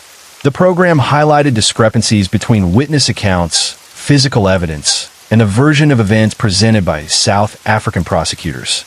It also raised concerns that crucial forensic evidence had not been properly collected. The investigation, according to the program, pointed more toward an accidental shooting amid a struggle rather than a premeditated killing, leaving viewers and the public questioning what had really happened during that fateful night. In 2021, a 4-part documentary exploring the murder of Annie Duani was released for streaming, followed by a television broadcast on the Discovery Channel in 2022. The series offered viewers a detailed look into the case, weaving together testimony from the South African Police Service, SAPS, CCTV footage from the Cape Grace Hotel, and insights from the investigating officers. Interviews with the legal teams on both sides added another layer of perspective, while the Hindocha family shared their personal experience and grief. One particularly striking account came from Mond Mbalambo, the hotel receptionist who had received immunity in exchange for becoming a state witness, offering viewers an insider's perspective on the events surrounding that fateful night. In the course of the investigation, Mzwama Doda Quabe and taxi driver Zola Tongo were offered reduced sentences if they pleaded guilty and agreed to give truthful testimony against Shreen Dewani, as well as in any other related criminal proceedings. These plea agreements were made under Section 105A of South Africa's Criminal Procedure Act. Meanwhile, Mond Mbalambo, who had been a key figure in the events, was granted full immunity from prosecution in exchange for his promise to provide honest testimony against Dewani and assist in related legal cases. His deal fell under Section 204 of the same act, ensuring his cooperation without fear of personal prosecution. On December 7, 2010, Zola Tongo appeared before the Western Cape High Court. As part of his plea deal under Section 105A of the Criminal Procedure Act, he admitted to his role in the armed robbery, kidnapping, and murder of Annie Dewani, crimes he claimed had been carried out at the direction of Shreen Dewani. Under the terms of this agreement, Tongo was sentenced to 18 years in prison, with the condition that he testify truthfully against Dewani in any future legal proceedings. Tongo was expected to provide key evidence in the trials of Zola Mjini and Mzwama Doda Quabe during 2011 and 2012. While Quabe ultimately avoided trial by accepting his own Section 105A plea deal, Tongo was never called as a witness at Mjini's trial. As of August 2020, Zola Tongo remained incarcerated, serving out his 18-year sentence at Malmesbury Prison, a constant reminder of his involvement in the tragic events surrounding Annie Dewani's death. During pre-trial hearings on February 18th at Wynberg Magistrates Court, Mzwama Doda Quabe's legal team raised serious concerns about the fairness of the process. His lawyer, Thabo Nojmane, told the court that Quabe had been assaulted by an unknown police officer using a large flashlight. Nojmain described how Quabe had been hit repeatedly across his body and said that the statement he provided to authorities was not truly voluntary. It was suggested to him by the police, Nojmain explained. They already had their allegations, so they told him, just sign here. I wouldn't call it a confession. It's a statement under pressure. Despite these claims, Quabe eventually entered a plea under Section 105A of the Criminal Procedure Act. According to the terms of this agreement, he admitted his involvement in the events surrounding Annie Dewani's death in exchange for a reduced sentence, provided he testified truthfully in any future proceedings related to the case. The court sentenced him to 25 years in prison. Under the terms of his sentence, Quabe is scheduled to become eligible for release in 2027. His agreement to cooperate in future trials highlights how the justice system relied heavily on testimony from those directly involved to piece together the events of that tragic night. In 2011, Zola Mjini's lawyer, Vusi Chabalala, made serious allegations about the treatment his client had received while in police custody. He claimed that Mjini had been suffocated with a plastic bag before being made to sign a statement admitting his involvement in Annie Dewani's killing. Chabalala described the police tactics as irregular methods, suggesting that officers felt immense pressure to quickly resolve a case that had drawn international attention. The start of Mjini's trial was delayed when it was revealed on June 13, 2011 that he had undergone brain surgery to remove a tumor, adding further complications to the proceedings. When the trial finally began in 2012, Mjini entered a plea of not guilty, despite having previously confessed in a videotaped statement to his role in the robbery and kidnapping of the couple. He maintained that he had an alibi and was not present at the crime scene. His legal team argued that the confession should be excluded from evidence, claiming it had been obtained under duress. However, Justice Robert Henney rejected this argument and ruled that the videotape confession was admissible in court. A key moment in the trial involved Mon Balambo, one of Mjini's co-conspirators, who had previously provided affidavits that contained false information. Before testifying in court, Balambo read a prepared statement in which he admitted to lying in those earlier documents and pledged to provide truthful testimony. His statement became a pivotal part of the prosecution's case, illustrating the reliance on insider testimony to reconstruct the events surrounding Annie Dewani's tragic death. On November 19, 2012, Zola Mjini was found guilty of murder and sentenced to life in prison. The court based its verdict largely on the testimonies of Mzawamedota Quabe and Mon Balambo, who claimed that Annie Dewani's killing had been a premeditated contract murder. According to their account, Mjini had been the person who pulled the trigger, taking Annie's life during the stage hijacking. However, the court's conclusions in Mjini's trial were later challenged during the proceedings against Shireen Dewani. In that subsequent trial, it was revealed that the earlier verdict had relied on flawed forensic evidence and on testimony from Quabe and Balambo, both of whom had given false statements under oath. These revelations cast serious doubt on the accuracy of Mjini's conviction. Despite this, Mjini's health was in rapid decline. By July 2014, it was confirmed that he had applied for medical parole due to a terminal brain tumor. His request was denied, and he remained in custody. On October 18, 2014, Mjini passed away at the Goodwood Center of Excellence, ending his life behind bars. After years of legal wrangling, Shireen Dewani was extradited from the United Kingdom to South Africa on April 7, 2014. Upon his arrival, he was immediately arrested and charged with allegedly orchestrating the murder of his wife, Annie Dewani.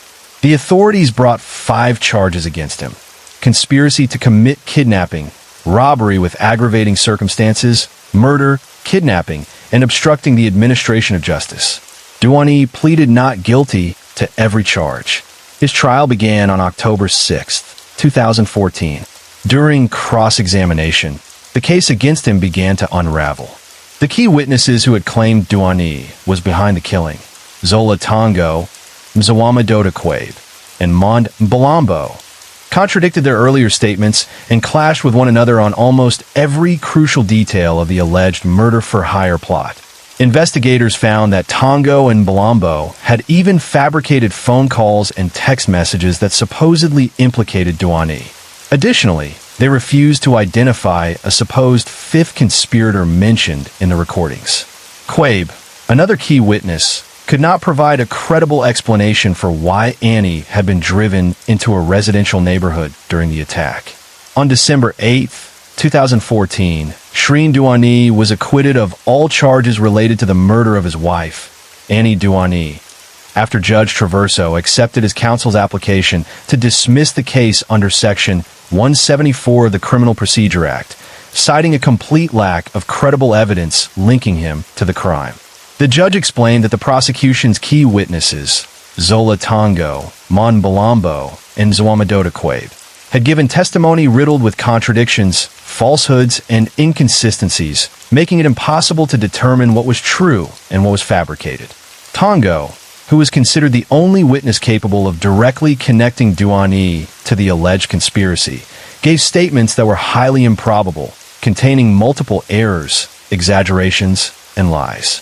Balombo and Quabe, who were also central to the prosecution's case, frequently contradicted each other in their prior statements, and evidence showed that they had fabricated phone calls, text messages, and other details to construct a narrative that implicated Duani. Judge Traverso noted that all three witnesses were intelligent and fully capable of twisting their accounts to falsely incriminate Duani, demonstrating deliberate attempts to mislead the court.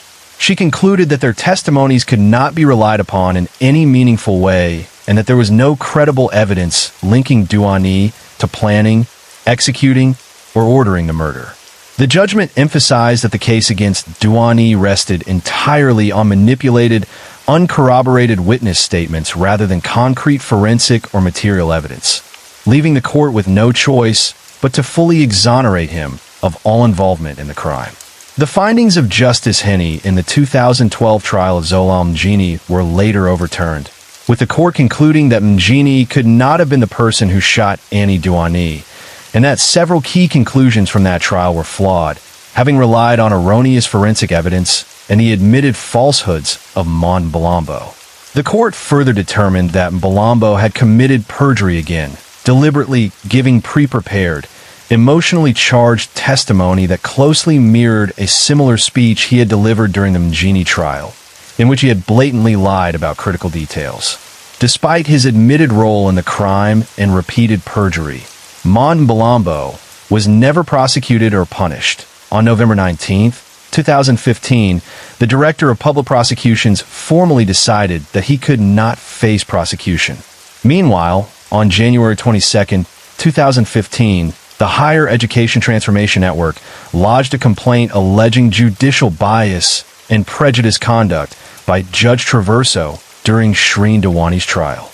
This complaint was reviewed and dismissed on April 25, 2015 by a Judicial Conduct Committee, which described the allegations as frivolous and without merit. The National Prosecuting Authority chose not to appeal the dismissal or file any complaint against Judge Traverso, effectively upholding her conduct and the integrity of her judgment. Following Shreen Duani's acquittal in December 2014, Annie Duani's family sought to have a coroner's inquest in the United Kingdom reopened, hoping that Duani would be compelled to answer questions publicly regarding his wife's death. On September 9, 2015, at Brent Coroner's Court in North London, Coroner Andrew Walker ruled that a full inquest was not appropriate, citing the fact that a criminal trial had already been conducted in South Africa. A month later, on October 9th, Walker confirmed that there was insufficient grounds to resume the inquest, explaining that he was legally barred from reaching any conclusion that contradicted the decisions of the South African courts. Years later, on August 4, 2018, responding to media coverage about Shreen Duani's same-sex relationship, Annie's uncle, speaking on behalf of the Hindocha family, acknowledged that while they accepted Duani had not murdered Annie, he had been dishonest with them about aspects of his personal life, stating, "He owes us an apology for his lies." Case 5, Suzanne Armstrong, 28, a single mother who had recently given birth while living in Naxos, Greece, and Susan Bartlett, 27, a schoolteacher at the Collingwood Education Center, were childhood friends who had grown up together in Benalla, a small regional town in Victoria, Australia.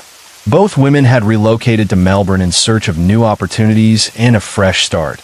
And in October 1976, they rented a modest terrace house at 147 Easy Street, only 10 weeks before the tragic events that would unfold. The home itself was typical of the period, featuring a long, narrow corridor that led to 3 small bedrooms, a rear kitchen, a bathroom, and a backyard, with a laneway running alongside the property. The two friends had settled into a daily routine together, sharing meals, stories, and plans for the future, unaware of the looming danger that would shatter their lives and the sense of safety within the walls of their new home. On the night of January 10th, 1977, Susan Bartlett's brother and his girlfriend came over for a quiet dinner with the two women. After sharing a meal and some time watching television, they left around 9 p.m., unaware that this would be the last time they saw Armstrong and Bartlett alive. Police later determined that both women were likely killed later that same night. The first signs that something was terribly wrong came the following day when the couple's puppy was found wandering alone in the neighborhood. Concerned neighbors also noticed the back door of the terrace house left ajar and could hear the distressed cries of Armstrong's 16-month-old son, Gregory, over the next few days. It wasn't until January 13th, 3 days after the killings, that the neighbors decided to enter the house through the back door. Inside, they found Gregory alive but frightened, dehydrated, and alone in his cot. Tragically, one of the women's bodies was discovered near the front of the house, confirming the horrific events that had unfolded in their home. The investigation revealed that there were no clear signs of forced entry into the house, though a footprint on the front windowsill suggested a possible way the killer might have entered. Inside, the kitchen light was still on, and investigators could not locate the murder weapon. Among the small details at the scene, a note from Armstrong's boyfriend, who had visited the property with his brother after the murders, was found on the kitchen table, alongside another note pinned to the front door about the missing puppy. Victoria Police compiled a list of 130 persons of interest connected to the case, which included construction workers from a nearby site at 365 Hoddle Street behind the house. Media reports also confirmed that both women had been sexually assaulted. Armstrong had been raped after her death, and a semen sample was recovered at the scene. In 1999, detectives used DNA testing on the 8 main suspects identified in the investigation, one of whom had returned to the United Kingdom, but none of the tests produced a match, leaving the case unresolved. The Easy Street murders were later connected to the disappearance and murder of Julie Garcia-Slay, a librarian from Stockton, California, who had gone missing from her North Melbourne apartment on July 1st, 1975. One suspect in Garcia-Slay's case, a crime reporter and colleague of hers at Truth, had been staying in a house next to the Easy Street property on the night of the killings, suggesting a possible link between the cases. Despite the work of 16 detectives, the investigation went cold, and the murders remained unsolved for decades. A $50,000 reward was offered a year after the attacks, but did not yield any leads. In 2011, the case was quietly reopened under Detective Ron Iddles, and on January 15, 2017, exactly 40 years after the murders, police increased the reward to $1 million for information that could lead to the arrest and conviction of those responsible. On September 19, 2024, Perry Karumblis, a 65-year-old dual Australian-Greek citizen, was arrested at Rome Airport in connection with the decades-old Easy Street murders. Karumblis had previously attended the same school where Susan Bartlett, one of the victims, had worked as an arts and crafts teacher. His arrest came through an Interpol red notice, and he was immediately remanded in custody in Italy. Victorian authorities, with support from the Australian Attorney General's office, began proceedings to extradite him to Australia, where he is expected to face charges of 2 counts of murder and 1 count of rape. At the time of the offenses in 1977, Karumblis was 17 years old. Police confirmed that Karumblis had been a suspect since at least 2017, when he was requested to provide a DNA sample along with other potential suspects. However, he had already relocated to Greece before submitting any sample. Due to Greek residency rules and their statute of limitations on murder arrests, authorities were unable to act while he remained in Greece. His arrest in Rome represented the first viable opportunity for law enforcement to detain him and move forward with the investigation. On September 25, 2024, just days after his arrest in Rome, Perry Karoumboulos appeared before an Italian court, where he stated that he would not contest the extradition request. He maintained his innocence, asserting that he intended to fully clear his name of the decades-old murders. Following the court proceedings, Karoumboulos was extradited to Australia and arrived in Melbourne late on December 3, 2024. His committal hearing formally began on October 29th. During a hearing on December 4, 2024, Karoumboulos was represented by well-known criminal defense lawyer Bill Doug. Doug is notable for having represented Aaron Patterson in the high-profile Leongatha mushroom murders case, which occurred in South Gippsland in 2023 and proceeded to an 11-week trial in 2025. Gregory Armstrong, the young son of Suzanne Armstrong, was adopted and raised in Queensland by his mother's younger sister, who has consistently advocated for justice in the case through media appearances and interviews. Public and media interest in the murders has remained steady over the decades, with renewed attention whenever the Easy Street property changed hands. First in 1983 after 6 years of vacancy, then again in 2011, and most recently in 2017. The case has also inspired artists and writers. Australian artist Steve Cox, who lived diagonally opposite the Easy Street house between 1978 and 1979, created a series of works reflecting on the murders. Literary contributions include Tom Pryor's 1996 book, They Trusted Men, The Untold Story of the Easy Street Murders, and Helen Thomas's 2019 publication Murder on Easy Street, Melbourne's most notorious cold case, which led to interviews and public discussion. Media coverage expanded with podcasts and dramatizations. In June 2018, journalist Andrew Rule released The Horror at Easy Street, later following up in March 2019 with interviews, including Helen Thomas. In April, May 2019, Unsolved Murders. True Crime Stories aired a two-part dramatized episode on the case. Case File also featured the murders in episode 207 in April 2022, followed by a 6-part series by Case File Presence in January 2024, ensuring the story remains part of Australia's true crime discourse. Case 6. Ali Ursin was born in Jordan to a father who served in the Jordanian army, a background that would later influence his disciplined, structured upbringing.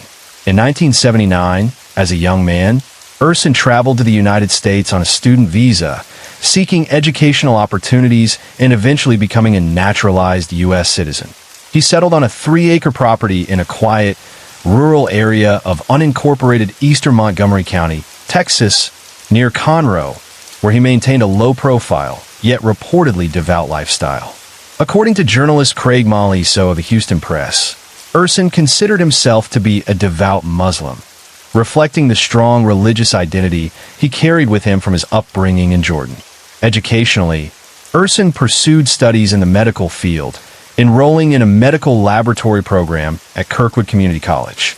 He also claimed in court filings that he had undertaken higher education in a medical program in Jordan and later earned a diploma in auto mechanics from Houston Community College, indicating a mix of academic and vocational training that shaped his early adult years. At the age of 22, Ursin married his first wife, who was 17 at the time, marking the beginning of his family life in the United States. During this period, he also met Robin Dahl in Cedar Rapids, Iowa, in 1979 while attending community college, and she was working toward her GED. Their relationship progressed quickly, leading to marriage around 1980. By 1984, the couple had relocated to the Houston area, where they built a family together and had 4 children, the first of whom was born in 1981. After more than a decade together, Ursin and his first wife divorced in 1994, closing the chapter on the early part of his American life while leaving behind a large family. At the age of 35, Ali Ursin returned to Jordan and entered into an arranged marriage with a teenage girl, Shmout Ali Al-Rawabda, who was estimated to be 15 or 16 at the time. Following this marriage, his first wife left the household shortly after Al-Rawabda moved in. Al-Rawabda, a Jordanian national, arrived in the United States around 1995. While Ursin later claimed in federal court that the marriage took place in Jordan, he acknowledged that it was never legally formalized in the U.S. During their life together in America, Al-Rawabda bore 8 children with Ursin. Combined with the children from his first marriage, Ursin fathered a total of 12 children. She eventually became a naturalized U.S. citizen in 2001. Ursin's family life was complicated and marked by violence. In 1999, he killed Umjud Hussein Ali Dam, the husband of his eldest daughter, Nazma Rochelle Ursin, at his residence. Ali Dam, an Iraqi immigrant and Shia Muslim, had married Nazma, a union Ursin strongly disapproved of due to religious differences, as Ursin was a Sunni Muslim. He admitted to shooting Ali Dam in the head with a shotgun, claiming it was an act of self-defense. Despite the severity of the crime, Ursin was never criminally charged, as local authorities concluded he was not guilty, and a Montgomery County grand jury declined to indict him. Following the incident, Nazma was sent back to Jordan, remarried, and later returned to the U.S. with her new husband, highlighting the ongoing tensions within Ursin's family. 2 of Ali Ursin's daughters from his first marriage, Nadia, born 1984, and Nesreen, born 1988, were U.S. citizens and had been homeschooled by their family for much of their early education. When Ursin suffered a heart attack and was diagnosed with a heart condition, Nesreen and Nadia convinced him to allow them to pursue higher education in medicine, believing it would help them ensure their father's health was properly managed. To their surprise, Ursin agreed, and the sisters enrolled in a biology program at Lone Star College, Montgomery. Candace Strang, a professor at the college, later commented that Nadia and Nesreen fought hard to convince their father to let them enroll. At Lone Star, the sisters met Cody Beavers and his twin brother Corey. Cody was a Christian, while Nesreen and Nadia were practicing Muslims and initially wore hijabs. Over the next few months, both sisters began gradually removing their hijabs and experimenting with makeup. Nesreen developed a deep affection for Cody, and the two began secretly dating. Nadia initially supported her sister, but when her own feelings for Corey Beavers were not reciprocated, jealousy grew. Nadia soon retreated into her role as the obedient daughter, prioritizing her father's expectations over her personal desires, creating tension between the sisters as Nesreen's relationship with Cody progressed. After completing their studies at Lone Star College, Nesreen and Nadia, along with Corey Beavers, were admitted to the molecular genetics program at the University of Texas MD Anderson Cancer Center within the Texas Medical Center. It was at MD Anderson that Nesreen met Galeri Bagherzadeh, an Iranian medical student and researcher specializing in molecular genetics. Bagherzadeh was born in France, but raised in Tehran, where she completed her undergraduate studies in biology. She later attended university in Budapest, Hungary, before moving to Houston in 2007 to join her parents, who had purchased a home near Uptown Houston, close to the Galleria area. Bagherzadeh lived in the Woodway Point townhomes, just a short distance from a street that would later tragically become the site of her death. Nesreen introduced Bagherzadeh to Corey Beavers, Cody's twin brother, connecting the two social circles and forming a close friendship that would later intersect with Nesreen and Cody's relationship. Galeri Bagherzadeh was an outspoken advocate for women's rights and frequently criticized the Iranian government, both locally in Houston and internationally. She took part in the 2009 Iranian presidential election protests held in Houston and publicly condemned the Al-Hadi Mosque, accusing it of ties to the Iranian regime. Lomi Creel of the Houston Chronicle noted that Bagherzadeh was outspokenly critical of Islam, even clashing with her father's employers over religious beliefs. After converting to Christianity in 2011, she became a member of Second Baptist Church and supported Nesreen Ursin when Nesreen also chose to leave Islam and embrace Christianity. Bagherzadeh encouraged Nesreen to pursue her relationship with Cody Beavers despite Nesreen's father Ali Ursin's strict rules. Court testimony later revealed that Ursin had explicitly forbidden his daughters from dating, threatening to kill them or any boyfriend who disobeyed. This created a growing rift between Nesreen and her sister Nadia. During this time, Nesreen also secured employment at MD Anderson Cancer Center, further establishing her independence. In June 2011, Ali Ersin became aware of Nesreen's relationship with Cody Beavers while he was away in Jordan with his son.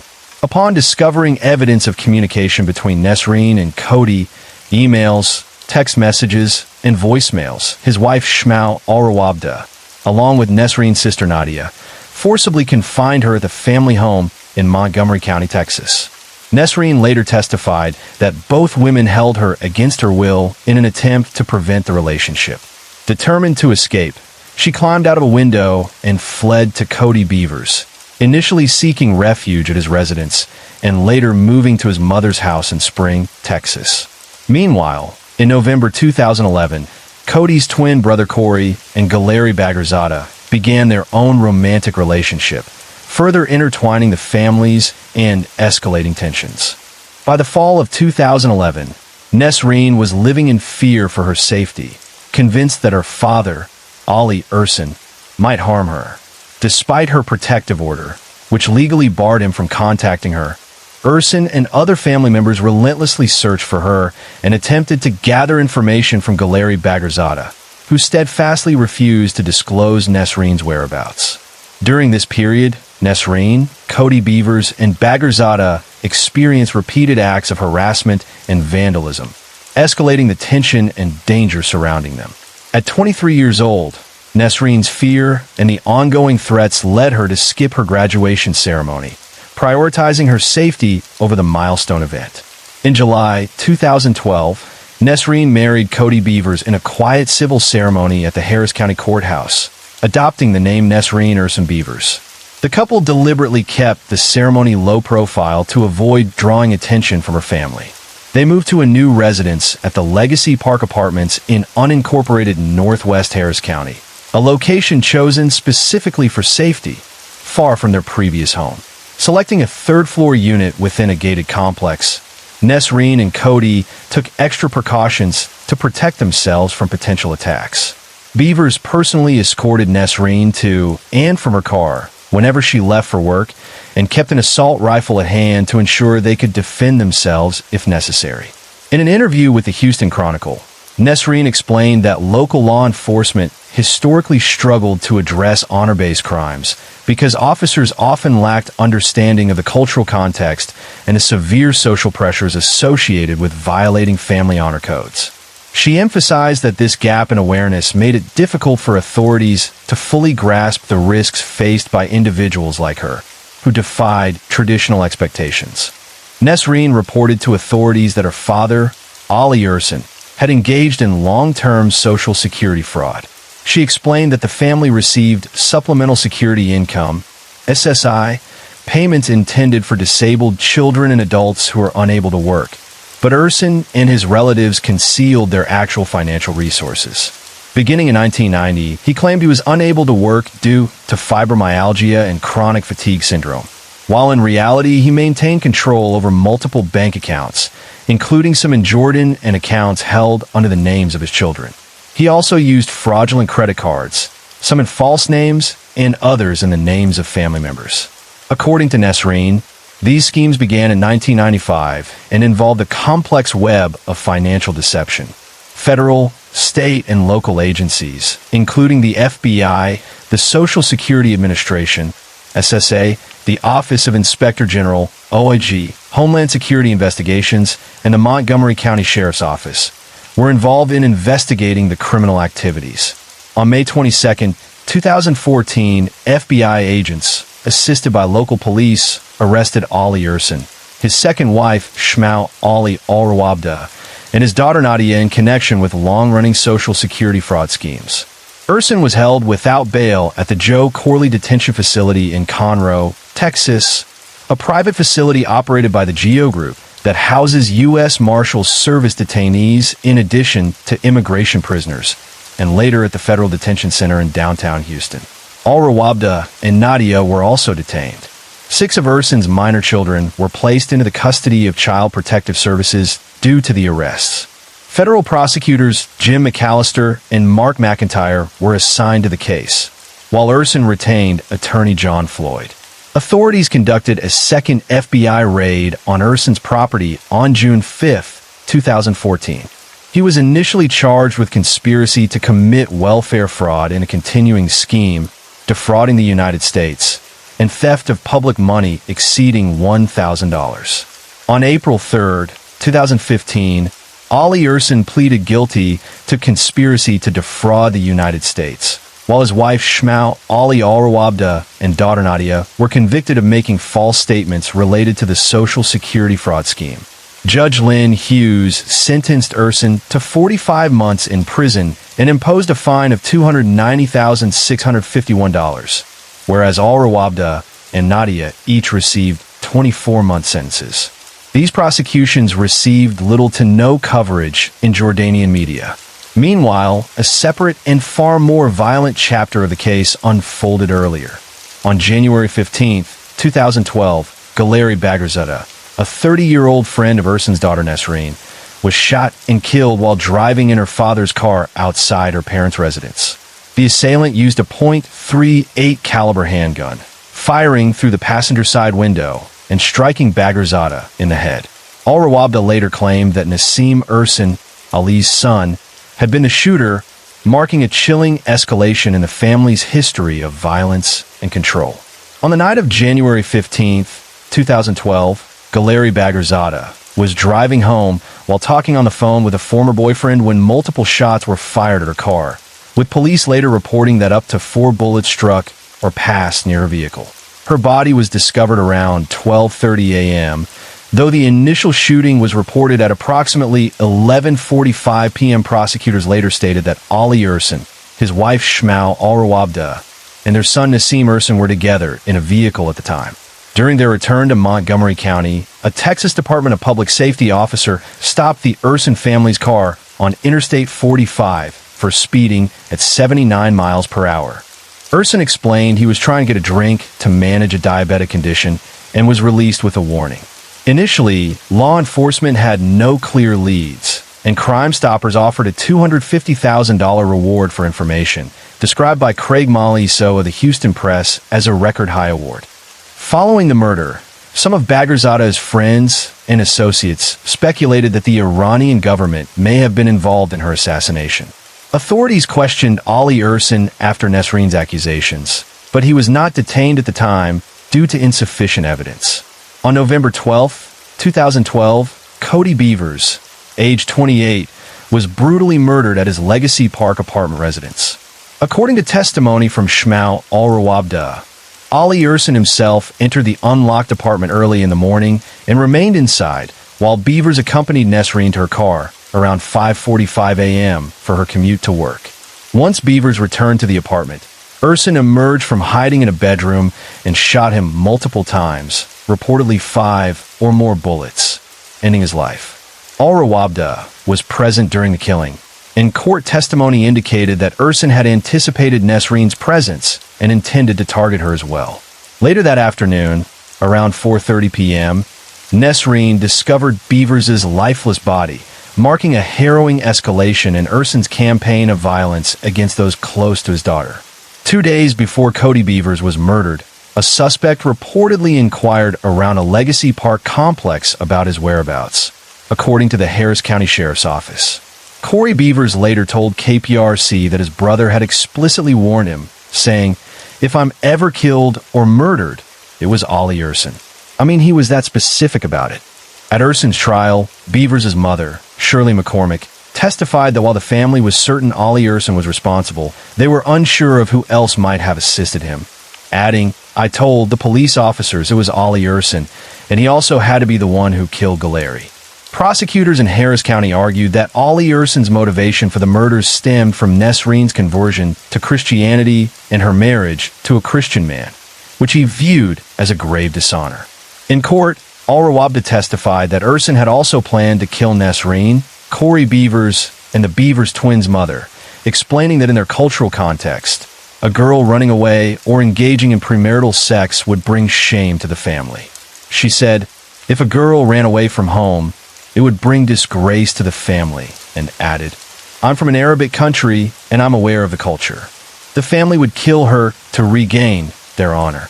Prosecutors explained that Urson intended to harm Nesreen's loved ones first to maximize her emotional suffering before eventually killing her. Harris County District Attorney Devin Anderson in 2015 summarized, Urson believed that Nesreen and others, including the two victims, had violated his honor as a Muslim. 9 days after Cody Beavers' murder, officers from the Harris County Sheriff's Office, HCSO, conducted a thorough search of Ali Urson's residence, while the Federal Bureau of Investigation, FBI, maintained surveillance on him and his family. On May 22, 2014, the same day Urson was arrested on federal fraud charges, Harris County prosecutors announced that he was also facing charges for the murder of Galeri Bagherzadeh. By March 2015, those initial murder charges were dismissed, though Harris County authorities indicated that new charges would be filed. The district attorney, Devin Anderson, did not provide a public explanation for the dismissal, and Houston Press journalist Michael Barajas suggested the move was likely a strategic decision. Once prosecutors established a link between the two killings, they filed new capital murder charges against Urson on April 22, 2015, encompassing both Bagherzadeh's and Beavers' murders. Under Texas law, capital murder charges can be applied when multiple killings are connected as part of a single scheme. Urson's legal team maintained that he had no involvement in either murder and disputed any connection between the two killings, asserting that the circumstances surrounding them were not clearly established. After the federal government continued to hold Ali Urson, Shmuel Al-Rawabda, and Nadia Urson in 2015, Harris County prosecutors announced new criminal charges related to the ongoing investigation. Nadia was charged with third-degree felony stalking of her sister, Nesreen, which carried a maximum potential sentence of 10 years if convicted. Under Texas's law of parties, prosecutors retained the option to bring murder charges against her if evidence showed she had assisted in planning any killings. On April 22, 2015, Nassim Urson, who had been charged in connection with Galeri Bagherzadeh's murder, was arrested and transferred to the Harris County Jail. At the time, he was 21 years old, and his bail was set at $500,000. Al-Rawabda was also charged in Bagherzadeh's murder because she allegedly allowed the triggerman to use her car window as the shooting point. By May 1, 2015, Nadia remained in federal custody while her father and stepmother had been moved to the Harris County Jail. During court proceedings, Ali Urson requested that authorities refrain from notifying the Jordanian government, emphasizing that he was a U.S. citizen. Later in 2015, Nadia was transferred to Harris County Jail and, in January 2017, was granted house arrest with a $250,000 bail. Texas State District Judge Jan Crocker scheduled her stalking trial for July 2017 and allowed house arrest in the interim, given that Nadia had only been accused of the stalking offense at that point. Following the announcement of state criminal charges, an anonymous individual, claiming to be one of Ali Urson's children, launched a petition asserting that the family had been subjected to racial prejudice and discrimination by authorities and the legal system. Meanwhile, Montgomery County officials confirmed they were reviewing the 1999 death of Umjud Hussein Ali Dam, the husband of Urson's eldest daughter Nazma, but made clear that any formal charges would only be pursued if new, substantive evidence emerged to warrant reopening the case. Ali Urson's capital murder trial officially began on June 25, 2018, at the Bob Casey Federal Courthouse in downtown Houston. As the usual venue for state felony cases, the Harris County Criminal Courthouse was still undergoing repairs following damage from Hurricane Harvey in 2017. Prosecutors sought the death penalty, marking the first capital prosecution in Houston that year and the first death penalty case during Kim Ogg's tenure as Harris County District Attorney, which began on January 1, 2017. Because Ogg's first assistant had previously represented a suspected co-conspirator in another matter, she recused herself, and special prosecutors Anna Emmons, Marie Prim, and John Stevenson were appointed to handle the case. Ali Urson was represented by court-appointed attorneys Alan Tanner and Rudy Duarte, while his wife Shmuel Al-Rawabda was represented by Catherine Scardino. The trial proceedings were overseen by State District Judge Jan Crocker.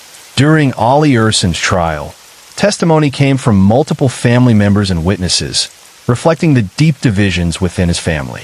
Nesreen Beavers testified against her father, recounting the harassment, threats, and orchestrated murders that had targeted her and her loved ones. Corey Beavers, who had lost both his twin brother and girlfriend, also testified, providing crucial details about the attacks and the planning behind them.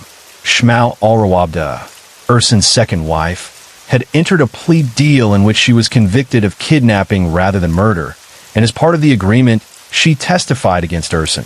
She was to be released with time served once the trial concluded, though prosecutors noted in 2019 that her case remained open should additional testimony be required. Ursin's first wife, Robin Dahl, appeared in court to testify against him, along with their eldest daughter, Nazma, who also gave evidence implicating her father.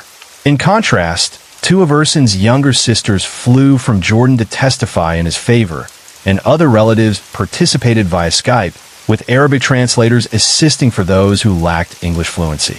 Two of his sons also testified in support of him.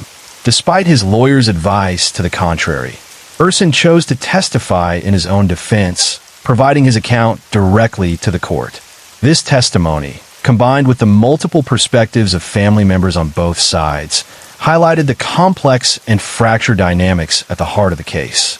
On July 26, 2018, after only 35 minutes of deliberation, the jury found Ali Ursin guilty of the murders of Cody Beavers and Galeri Bagherzadeh, reflecting the overwhelming weight of the evidence presented against him. The trial then moved into the sentencing phase, which lasted 2 weeks, during which the jury had to decide between life without parole or the death penalty. Prosecutors presented additional evidence during this phase, including testimony from a witness who stated that Ursin had previously boasted about killing Umjud Ali Dam in 1999 without facing consequences. Nesreen Beavers also testified about the severe corporal punishment she endured at her father's hands and described Ursin's praise for the September 11, 2001 attacks and other suicide bombings, while living in the United States, highlighting his extremist and violent mindset. After 9 hours of deliberation, the jury reached a unanimous decision on August 14, 2018, sentencing Ursin to death. He was transferred into the custody of the Texas Department of Criminal Justice, TDCJ, on August 20, 2018, where his head and beard were shaved in accordance with TDCJ regulations. Men on death row in Texas are typically held at the Polunsky unit near Livingston, and Ursin was no exception. His conviction and sentence were later affirmed on direct appeal by the Texas Court of Criminal Appeals on February 26, 2025, solidifying the outcome of one of the most notorious honor-based murder cases in U.S. history.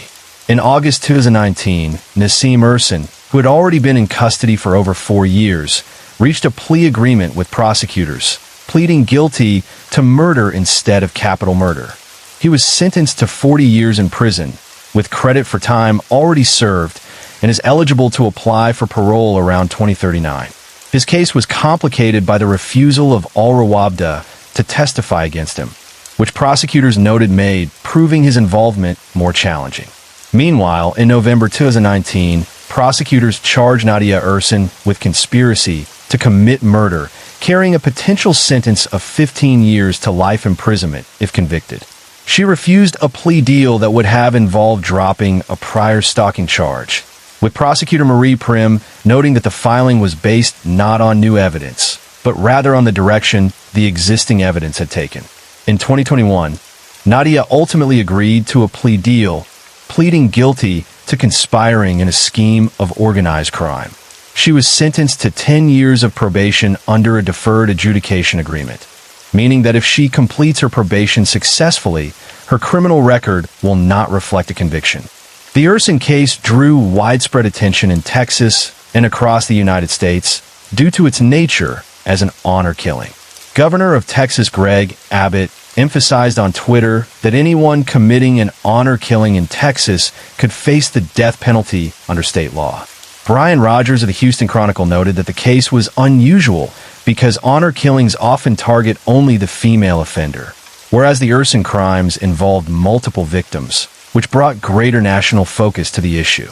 Michael Creed, brother of Cody Beavers, highlighted that honor crimes are not limited to foreign countries or Muslims, warning that these are not infrequent events and are increasingly occurring in the U.S., while Dennis Beavers, Cody's father, cautioned that similar tragedies could happen to other families if vigilance is not maintained. In the aftermath, relatives of Cody Beavers and Galeri Bagherzadeh became more security conscious, with some family members acquiring firearms for protection. Bagherzadeh's funeral was held on January 23, 2012, at Second Baptist Church in Houston, after which her parents sold their home and moved to Maryland to be closer to their eldest son, as returning to Houston was a painful reminder of their loss. The Houston Crime Stoppers Memorial in Midtown Houston now honors Bagherzadeh. In light of the dangers faced by potential victims of honor-based violence, Nesreen Beavers suggested that law enforcement consider allowing at-risk individuals to change their identities to avoid being targeted by vengeful family members. The Urson honor killings have received extensive media coverage, reflecting the case's notoriety. The crimes were featured in the episode Deadly Dishonor during Season 2 of the true crime series A Wedding and a Murder. In November 2019, Dateline NBC aired a 2-hour special on murders and later produced a companion podcast, Motive for Murder, hosted by Josh Mankiewicz, which explored the details of the case. More recently, in December 2022, Netflix included the case in the episode A Father's Shadow of the documentary series I Am a Killer, focusing on Ollie Urson's motivations and the broader impact of his honor-based crimes.